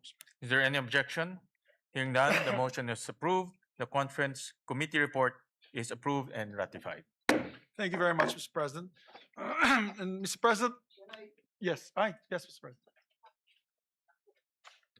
May we recognize our distinguished colleague, Senator Joel Villanueva. We recognize the for gentleman his, from Bulacan, manifestation. Senator Joel Villanueva. Yeah, Mr. President, just to give a very short manifestation on the ratification of the BICAM report on enhancing universal access to quality tertiary education. Mr. President, dear colleagues, it is with great privilege that we rise today to express our strong support for the ratification of the Bicameral Conference Committee report on the disagreeing provisions of Senate Bill number 1894 and House Bill number 8476, otherwise known as the Act Enhancing the Universal Access to Quality Tertiary Education. We again extend our warmest gratitude to our fellow conferees in the Senate and our counterparts in the House of Representatives, especially Chairperson Lauren Legarda. As one of the co-authors one of the authors and co-sponsors of this particular measure, Mr. President, we welcome the improvements introduced to this legislation and remain hopeful that these amendments will further strengthen RA number 10931, or the Universal Access to Quality Tertiary Education Act. More importantly, we trust that these reforms will remain faithful to the original spirit and intent of the law, a landmark measure that we, together with some of our colleagues here, including our Senate President, envisioned during its passage to make higher education more accessible to every deserving Filipino learner, especially those who face the greatest economic barriers. This measure responds directly, Mr. President, to that challenge by granting prioritization of eligibility to the tertiary education subsidy for enrolled students from the 4Ps or Pantawid Pamilyang Pilipino program households in recognized higher education institutions and technical vocational institutions.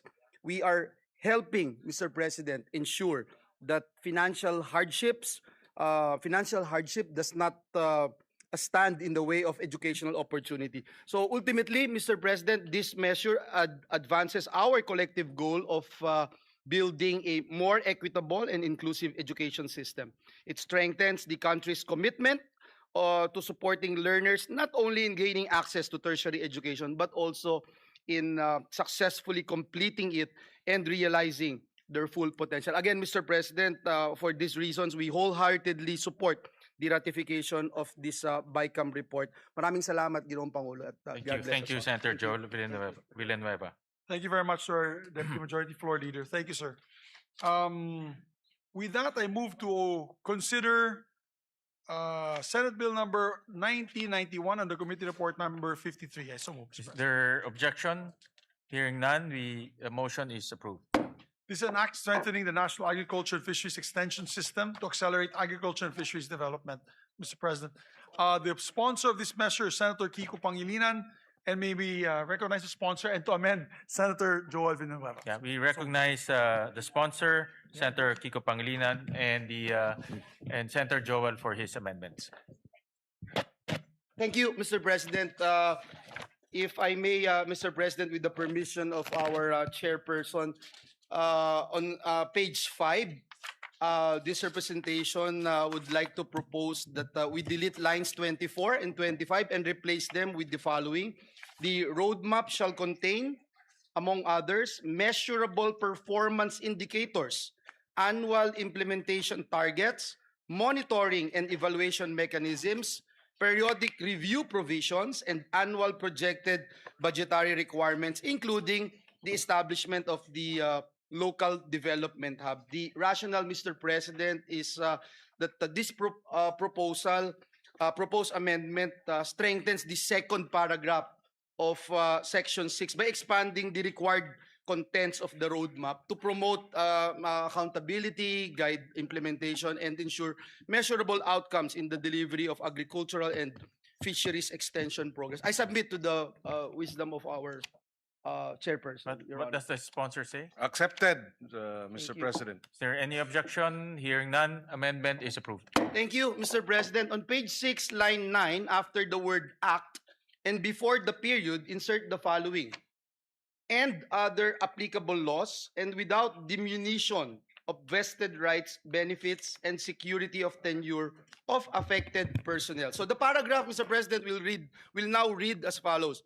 The Secretary is also authorized to reorganize the department's internal offices to determine if existing ones, in the interest of economy and efficiency, need to be integrated into the establishment of the BAX, subject to the provisions of Republic Act number 12231 or the Government Optimization Act and other applicable laws, and without diminution of vested rights, benefits, and security of tenure of affected personnel. I so move, Mr. President, if it is acceptable to our What dear does colleagues. the sponsor say?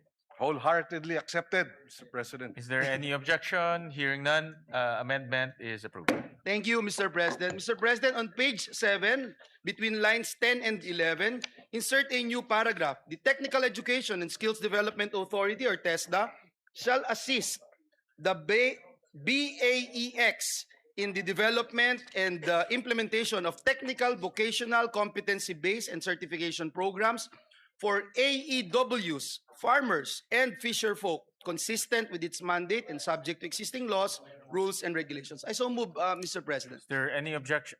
What does the sponsor say? If it is accepted. Yes, being the test naman, Mr. President, we accept fully and wholeheartedly this amendment. Any objection? Hearing none, the amendment is approved. Thank you again, Mr. President, to our sponsor. On page 10, line 14, after the period, insert the following sentence. For this purpose, the BAEX shall submit to the COCAFAM an annual report on the implementation of this act, including fund utilization, performance outcomes, progress in achieving the targets under the roadmap, and key implementation challenges. I submit to the wisdom of the chairperson. What does the sponsor say? Accepted, Mr. President. Thank you again, Mr. Any objection? Hearing none, amendment is approved. Mr. President, last but not the least, on page 10, delete lines 15 to 21 and replace them with the following. Section 19, implementing rules and regulations. The rules and regulations necessary for the effective and efficient enforcement of the provisions of this act shall be formulated by the department in coordination with the CHED, relevant national government agencies, LGUs, SUCs, and private sector, the private sector, farmers and fisherfolk organizations, civil society organizations, and other stakeholders, and shall be implemented within 90 days from the effectivity of this act. The IRR shall include, among others, the phased implementation of the transition from the ATI to the BAEX, personal transition mechanisms, asset and resource transfer procedures, institutional coordination protocols, qualification standards, and safeguards to ensure the uninterrupted delivery of agricultural and fisheries extension services. Unjustified or willful failure or refusal of the concerned agencies to promulgate the implementing rules and regulations, IRR, within the specified period shall subject the heads of these government agencies to administrative penalties under applicable civil service laws. Should the IRR contain provisions that are contrary to this act, the head of the government agencies responsible for such provision, when done in bad faith or with gross negligence, shall be held administratively liable. I submit, Mr. What President. does the sponsor say? Accepted, Mr. President. Any objection? Hearing none, amendment is carried. Thank you very much, Mr. President. We'd like to put on record our sincerest thanks and gratitude to our distinguished sponsor of the measure. Thank you, Mr. President. Thank you, dear colleague. We'd like to thank Senator Joel for his amendments. Mr. President, with the permission of the majority leader, we just have a few more amendments for this measure. Please proceed. Yes, Section 4, creation of the Bureau of Agriculture Extension, BAEX, first paragraph, on page 3, line 27, between the words agriculture and extension, insert the phrase and fisheries. And on the same line, delete the acronym BAEX and replace with the acronym BAFEX. This shall be an omnibus amendment in the bill to reflect the name of the new DA Bureau, which is the Bureau of Agriculture and Fisheries Extension, or BAFEX. The first paragraph of Section 4 as amended shall now read as follows. Creation of the Bureau of Agriculture and by transformed and strengthened into the Bureau of Agriculture and Fisheries Extension, hereinafter referred to as the BAFEX. It shall be a line bureau in the Department of Agriculture under the supervision of the Undersecretary for Operations.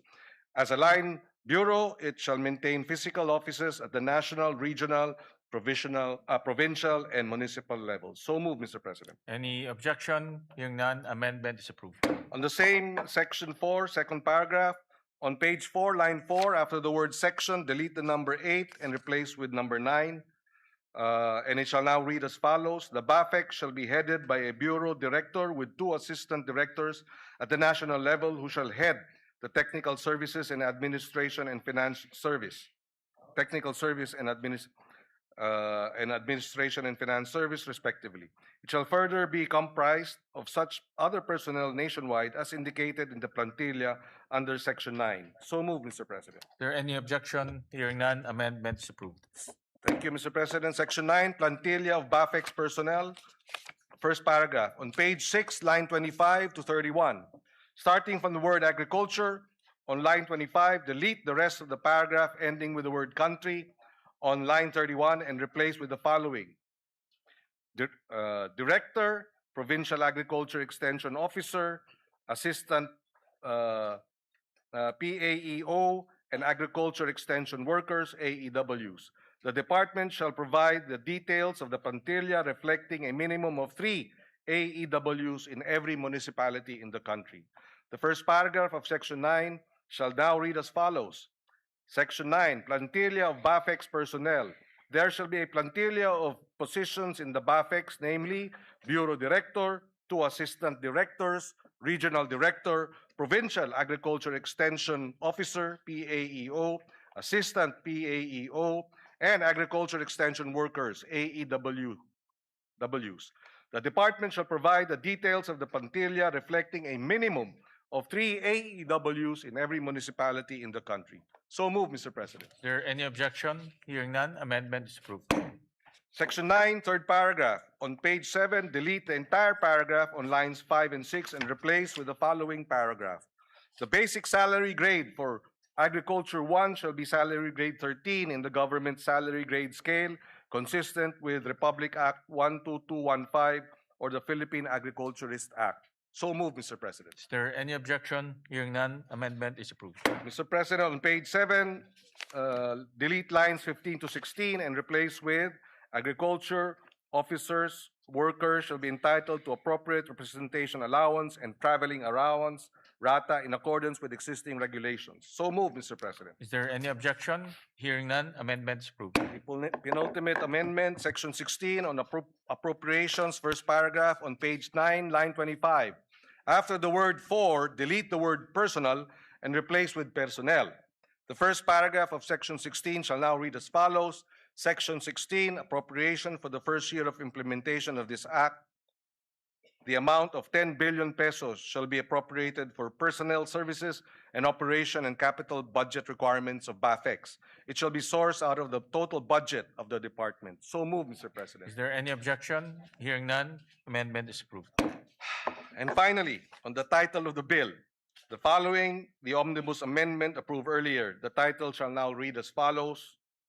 An act strengthening the National Agriculture and Fisheries Extension System to accelerate agriculture and fisheries development, creating the Bureau of Agriculture and Fisheries Extension, BAFEX, and appropriating funds therefore. Subject to style, Mr. President, so moved. Is there any objection? Hearing none, amendment is approved, subject to style. Thank you, Mr. President. There are no other amendments. With the permission of the Majority Leader, I move to terminate the period of amendments. Thank you very much, Mr. President. With that, no other member wishes to make any further amendments. I move to close the period of amendments. Is there any objection? Hearing none, period of amendments hereby closed. Mr. President, I move to approve on second reading Senate Bill number 1991 under Committee Report number 53. Is there any objection? Hearing none, Senate Bill number 1991 is hereby approved on second reading. Thank you, Mr. President. Move to suspend consideration. Thank you, Mr. President. Consideration of Senate Bill number 1991 is hereby suspended. And we'd like to congratulate the distinguished colleague for that. Mr. President, I move, finally, we'll take up one more bill and one sponsorship of another bill, and then we can suspend for the CA. And then we'll take up the other bills this afternoon when we come back, Mr. President. Mr. President, I move that we resume consideration of Senate Bill number 1905 under Committee Report number 35. I so move, Mr. President. Is there any objection? Hearing none, motion is approved. This measure, Mr. President, is for all our barangay health workers. We were in the ground during the earthquake, and we saw all the first responders were actually barangay health workers. Correct. Helping our people.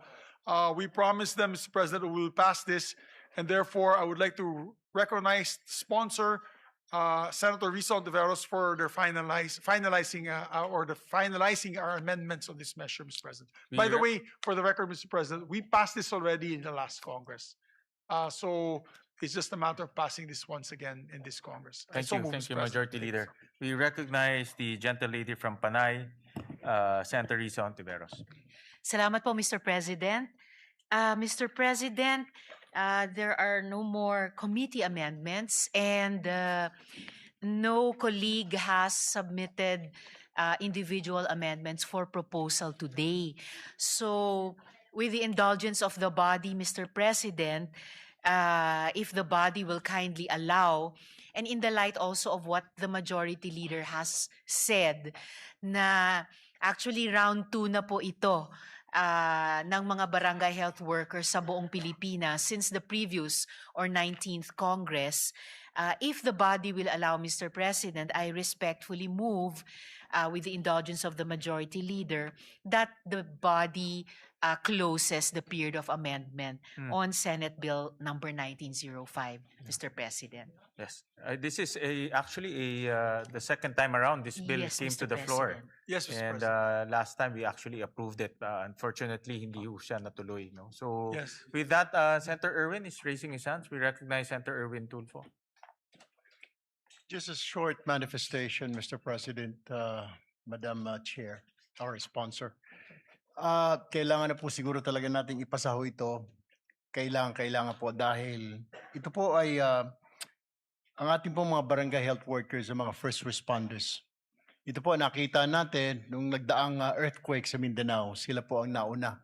Ang mga barangay health workers po natin, ginagamot po yung may mga sugat at nag-iikot po sa iba't ibang barangay. Doon po sa Sarangani, doon po sa General Santos City. At hindi lang po sa lugar na yan, kundi sa iba't ibang panig ng ating bansa na kapag tinamaan po ng mga unos, kalamidad, sila po ang unang-unang mga rumiresponde sa mga bahay-bahay. So, ika nga, I believe it is high time that we must pass this Senate bill alang-alang po sa kanila. And it is our way of saying thank you for your service. Maraming salamat, Mr. President. Thank you for that. Maraming salamat, Madam Sponsor. Thank you for that manifestation, Senator Erwin. I believe last night was Senator JV who sponsored this bill. No? Kaya That's dumaan right, na Mr. to sa maraming debate at sa wakas, nandito tayo ulit para aprobahan. Thank you very much, Mr. President. With that, I move that we close the period of amendments. I so Is there any objection? Hearing none, the period of amendments hereby closed. Salamat, Mr. President. Thank you, Mr. President. Mr. President, move to approve on second reading Senate Bill number 1905 under Committee Report number 35. So, Is there any objection? Hearing none, Senate Bill number 1905 is hereby approved on second reading. Mr. President, I move congratulations. Congratulations to the sponsor. The barangay health workers and the Majority. sponsor, Salamat, Mr. Mr. President. President. Congratulations. And to the Senate. Mr. President, move to suspend consideration of the same. The consideration of the aforementioned bill is hereby suspended. Mr. President, I move that we proceed to reference of business, short reference of business.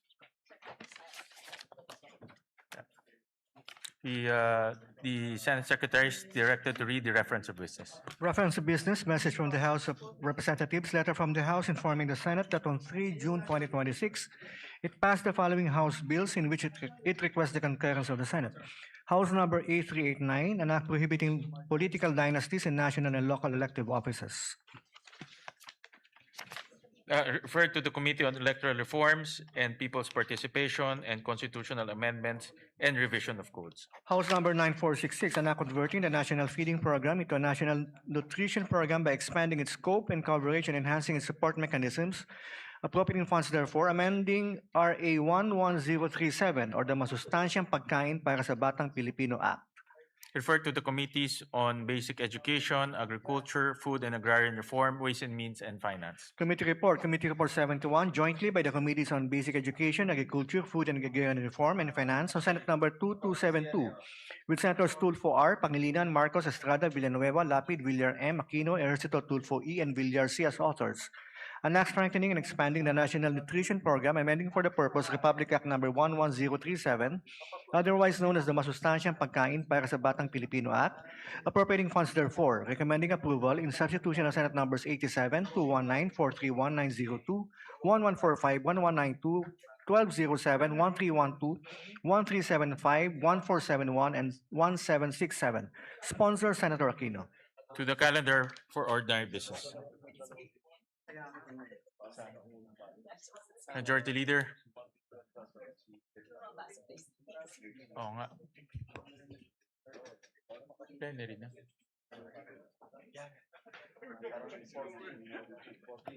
Thank you very much, Mr. President. Mr. President, before we recognize our distinguished sponsors of the measure, we'd just like to welcome also to the plenary our dear colleagues from the House of Representatives, members of the Commission on Appointments. We welcome our colleagues from the Commission on Appointments, Excited na po particularly sila. our Excited na po sila. counterparts from the House of Representatives. Yes, thank you, Mr. President. We welcome them with open arms to their House of or to the Senate, Mr. President.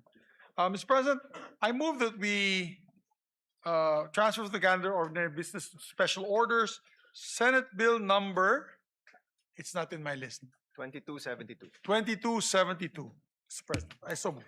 Is there any objection? Hearing none, the motion is approved. Mr. President, I move that we consider Senate Bill number 2272 and ask the Secretary to read the title of the measure. Is there any objection? Hearing none, the motion is approved. Consideration of Senate Bill number 2272 is in order. Under Committee Report number 71, Mr. President. Under Committee Report 71, the Secretary is directed to read only the title of the bill without prejudice to inserting into the records the whole text thereof.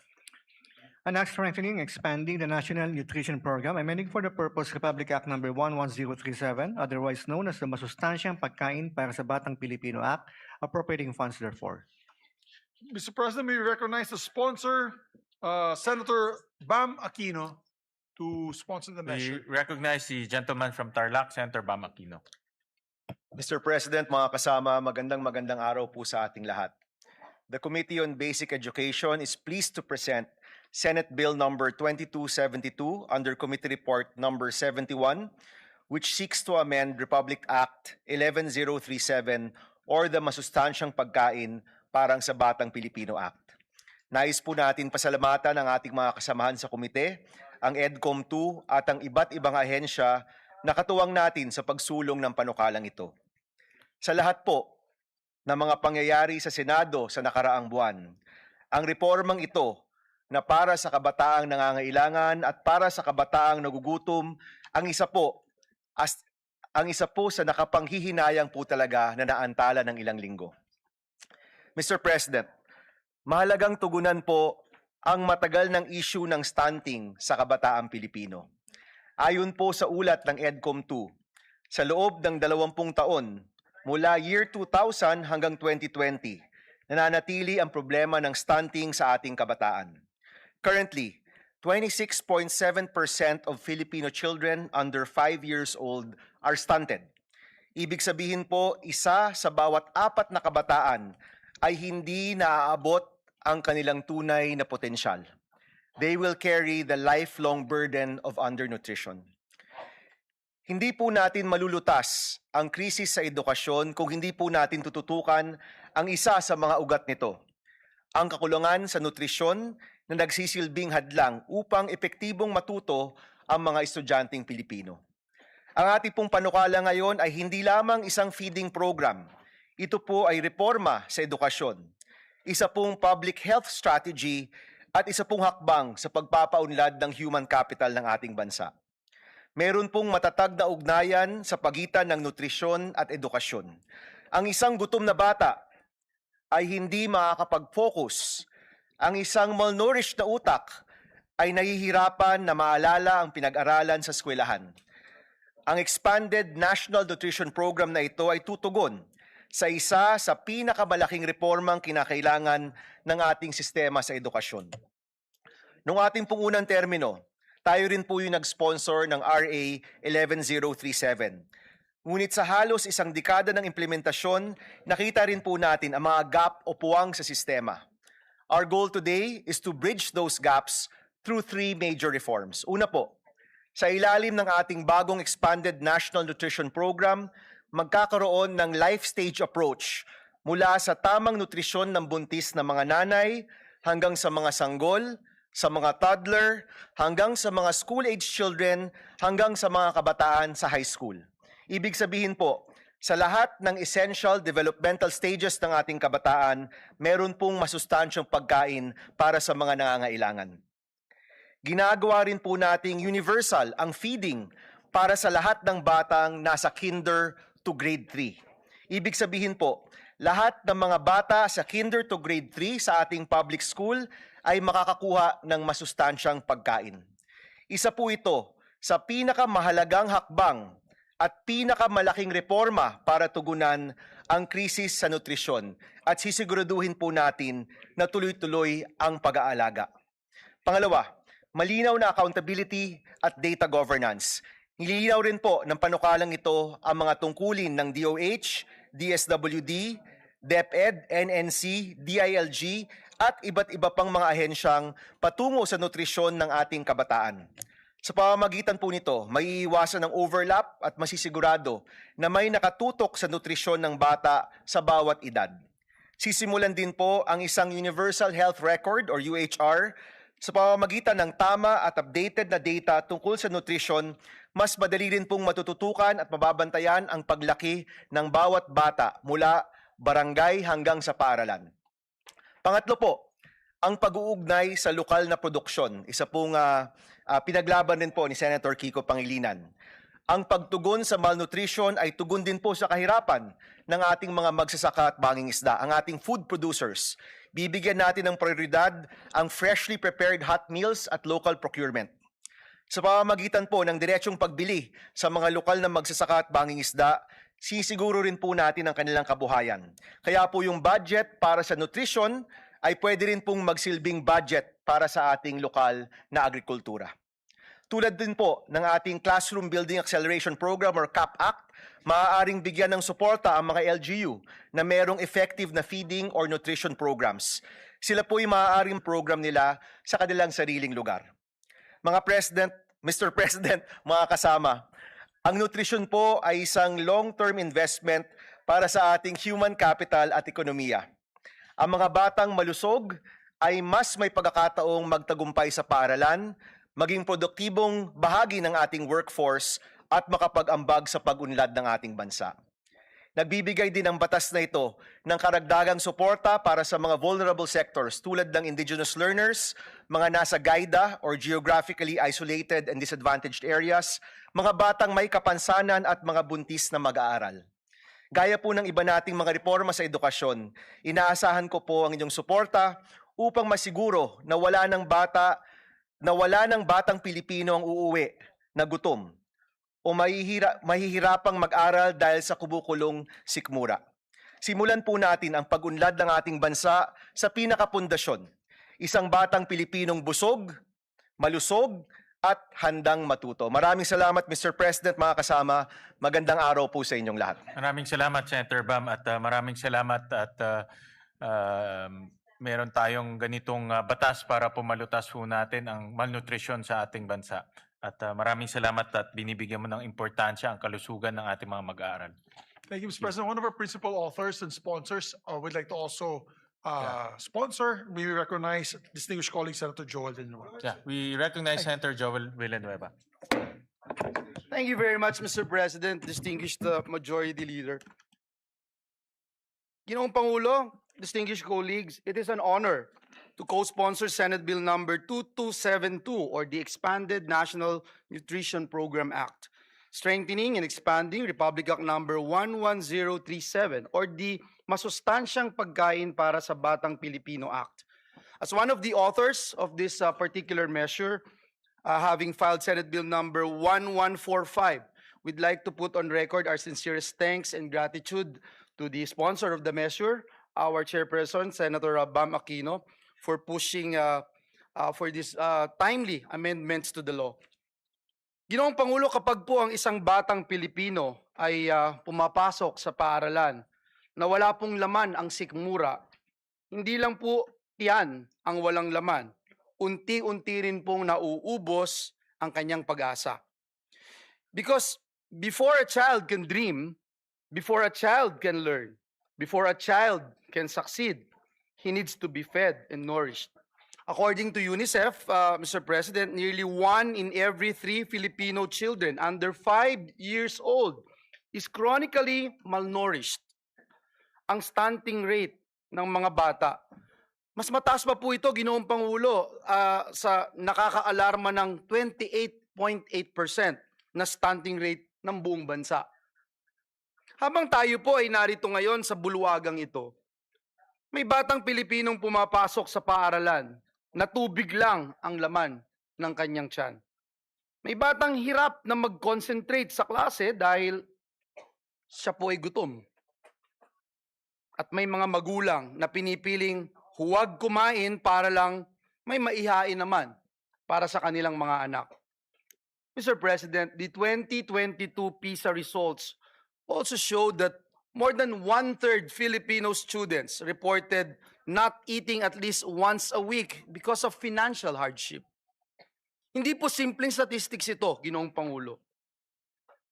Mukha po ito o mukha po iyan ng batang nahihilo sa classroom. Mukha po yan ng batang unti-unting na pag-iiwanan. Hence, Mr. President, we fully support this measure which recognizes that hunger is not really a food problem. It is an education problem. It is a health problem. It is a poverty problem. Mr. President, distinguished colleagues, the true measure of a nation is how it treats its children. Kung gusto po nating magkaroon ng matatag na ekonomiya, dekalidad na edukasyon, at produktibong mamamayan, magsimula po tayo sa pinakapayak ngunit pinakamahalagang pangangailangan, ang masustansyang pagkain. Kaya naman po sa panukalang batas na ito ay laban po ito sa kontragutom, laban kontra gutom, laban kontra stunting, laban kontra kahirapan, at laban para sa kinabukasan ng bawat batang Pilipino. Naniniwala po tayo, Ginoong Pangulo, na kapag busog ang bata, mas malakas at mas ganado po siyang mangarap. Mas handa po siyang matuto at mas handa po siyang lumaban sa buhay. At kapag ang batang Pilipino ay lumaking malusog, ang buong bayan po ang aangat. Dahil walang batang Pilipino ang dapat matulog na gutom at walang batang Pilipino ang dapat mangarap ng walang laman ng tiyan. Muli, Ginoong Pangulo, maraming salamat at pagpalain po tayong lahat ng ating Panginoong Diyos. Maraming salamat, Senator Joel Villanueva. We recognize the gentleman from Pampanga, Senator Kiko Pangilinan. Maraming salamat, Mr. President. Just a quick manifestation. We will submit our co-sponsorship speech for this measure. We congratulate Senator Bam Aquino for marshalling this through. Nung nakaraang dalawang kampanya po natin ay pagkain at gutom ang ating tinututukan. Kaya ito'y isa sa mga mahalagang panukalang batas na dapat lamang ay maipasa kaagad. Isang pondo, Mr. President, 4 ang tinutugunan. Kahirapan, kalusugan, edukasyon, at agrikultura at pangingisda, Mr. President. 4 ang tinutugunan, isang pondo, Mr. President. Hindi lang gutom ng ating mga kababayan, ang ating mga anak, pati ang gutom ng ating mga magsasaka at mangingisda na maibenta ng tama ang kanilang ani at huli para gumanda ang kanilang kita, matutugunan din ng panukalang ito. Kaya we will submit our co-sponsorship speech, and we thank Senator Bam Aquino for marshalling this measure. Maraming salamat, Mr. President. Thank you. very much. We also recognize the gentleman from Palawan, Senator Erwin Tulfo. Mr. President, distinguished colleagues, I rise today to manifest my full support on Senator Bam Aquino's bill and formally co-sponsor the bill on the expanded National Nutrition Program under Committee Report number 71. Section 15, Article 2 of our 1987 Constitution explicitly mandates that the state shall protect and promote the right to health of the people. Yet, despite our past legislative efforts, we are cognizant of the stark reality that child malnutrition remains a formidable crisis in our country.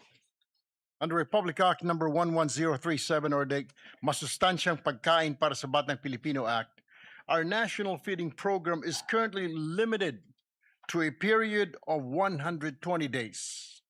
Mr. President, this is simply insufficient to sustain the nutritional requirements of our growing children from prenatal period to their school age years.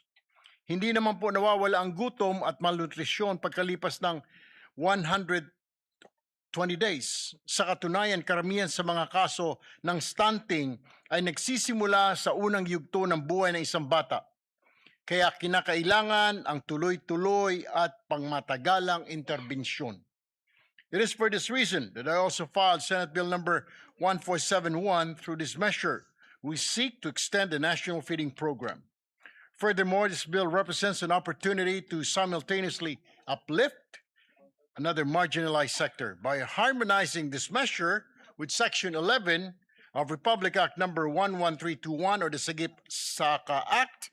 We mandate the direct purchase of agricultural and fishery products from accredited farmers and fisher folks cooperatives. Mr. President, by linking our national feeding initiatives directly with our local producers, we combat the hunger that impairs our students' ability to learn, and we secure reliable livelihood for our agriculture sector. Win-win solution para sa ating mga mag-aaral at magsasaka. I therefore co-sponsor this vital measure and earnestly urge my distinguished colleagues to please support its swift passage. Maraming salamat po, Mr. President. Majority Leader. Thank you very much, Mr. President. Mr. President, we congratulate the sponsors for this timely measure. We were talking about it with the Senate President really quick, just a quick manifestation. We have one of the shortest populations in Southeast Asia. There was a study recently made, and I read about it. Short in height, Mr. President, because of stunting due to malnourishment and malnutrition. And the fact is that we're a basketball-loving country.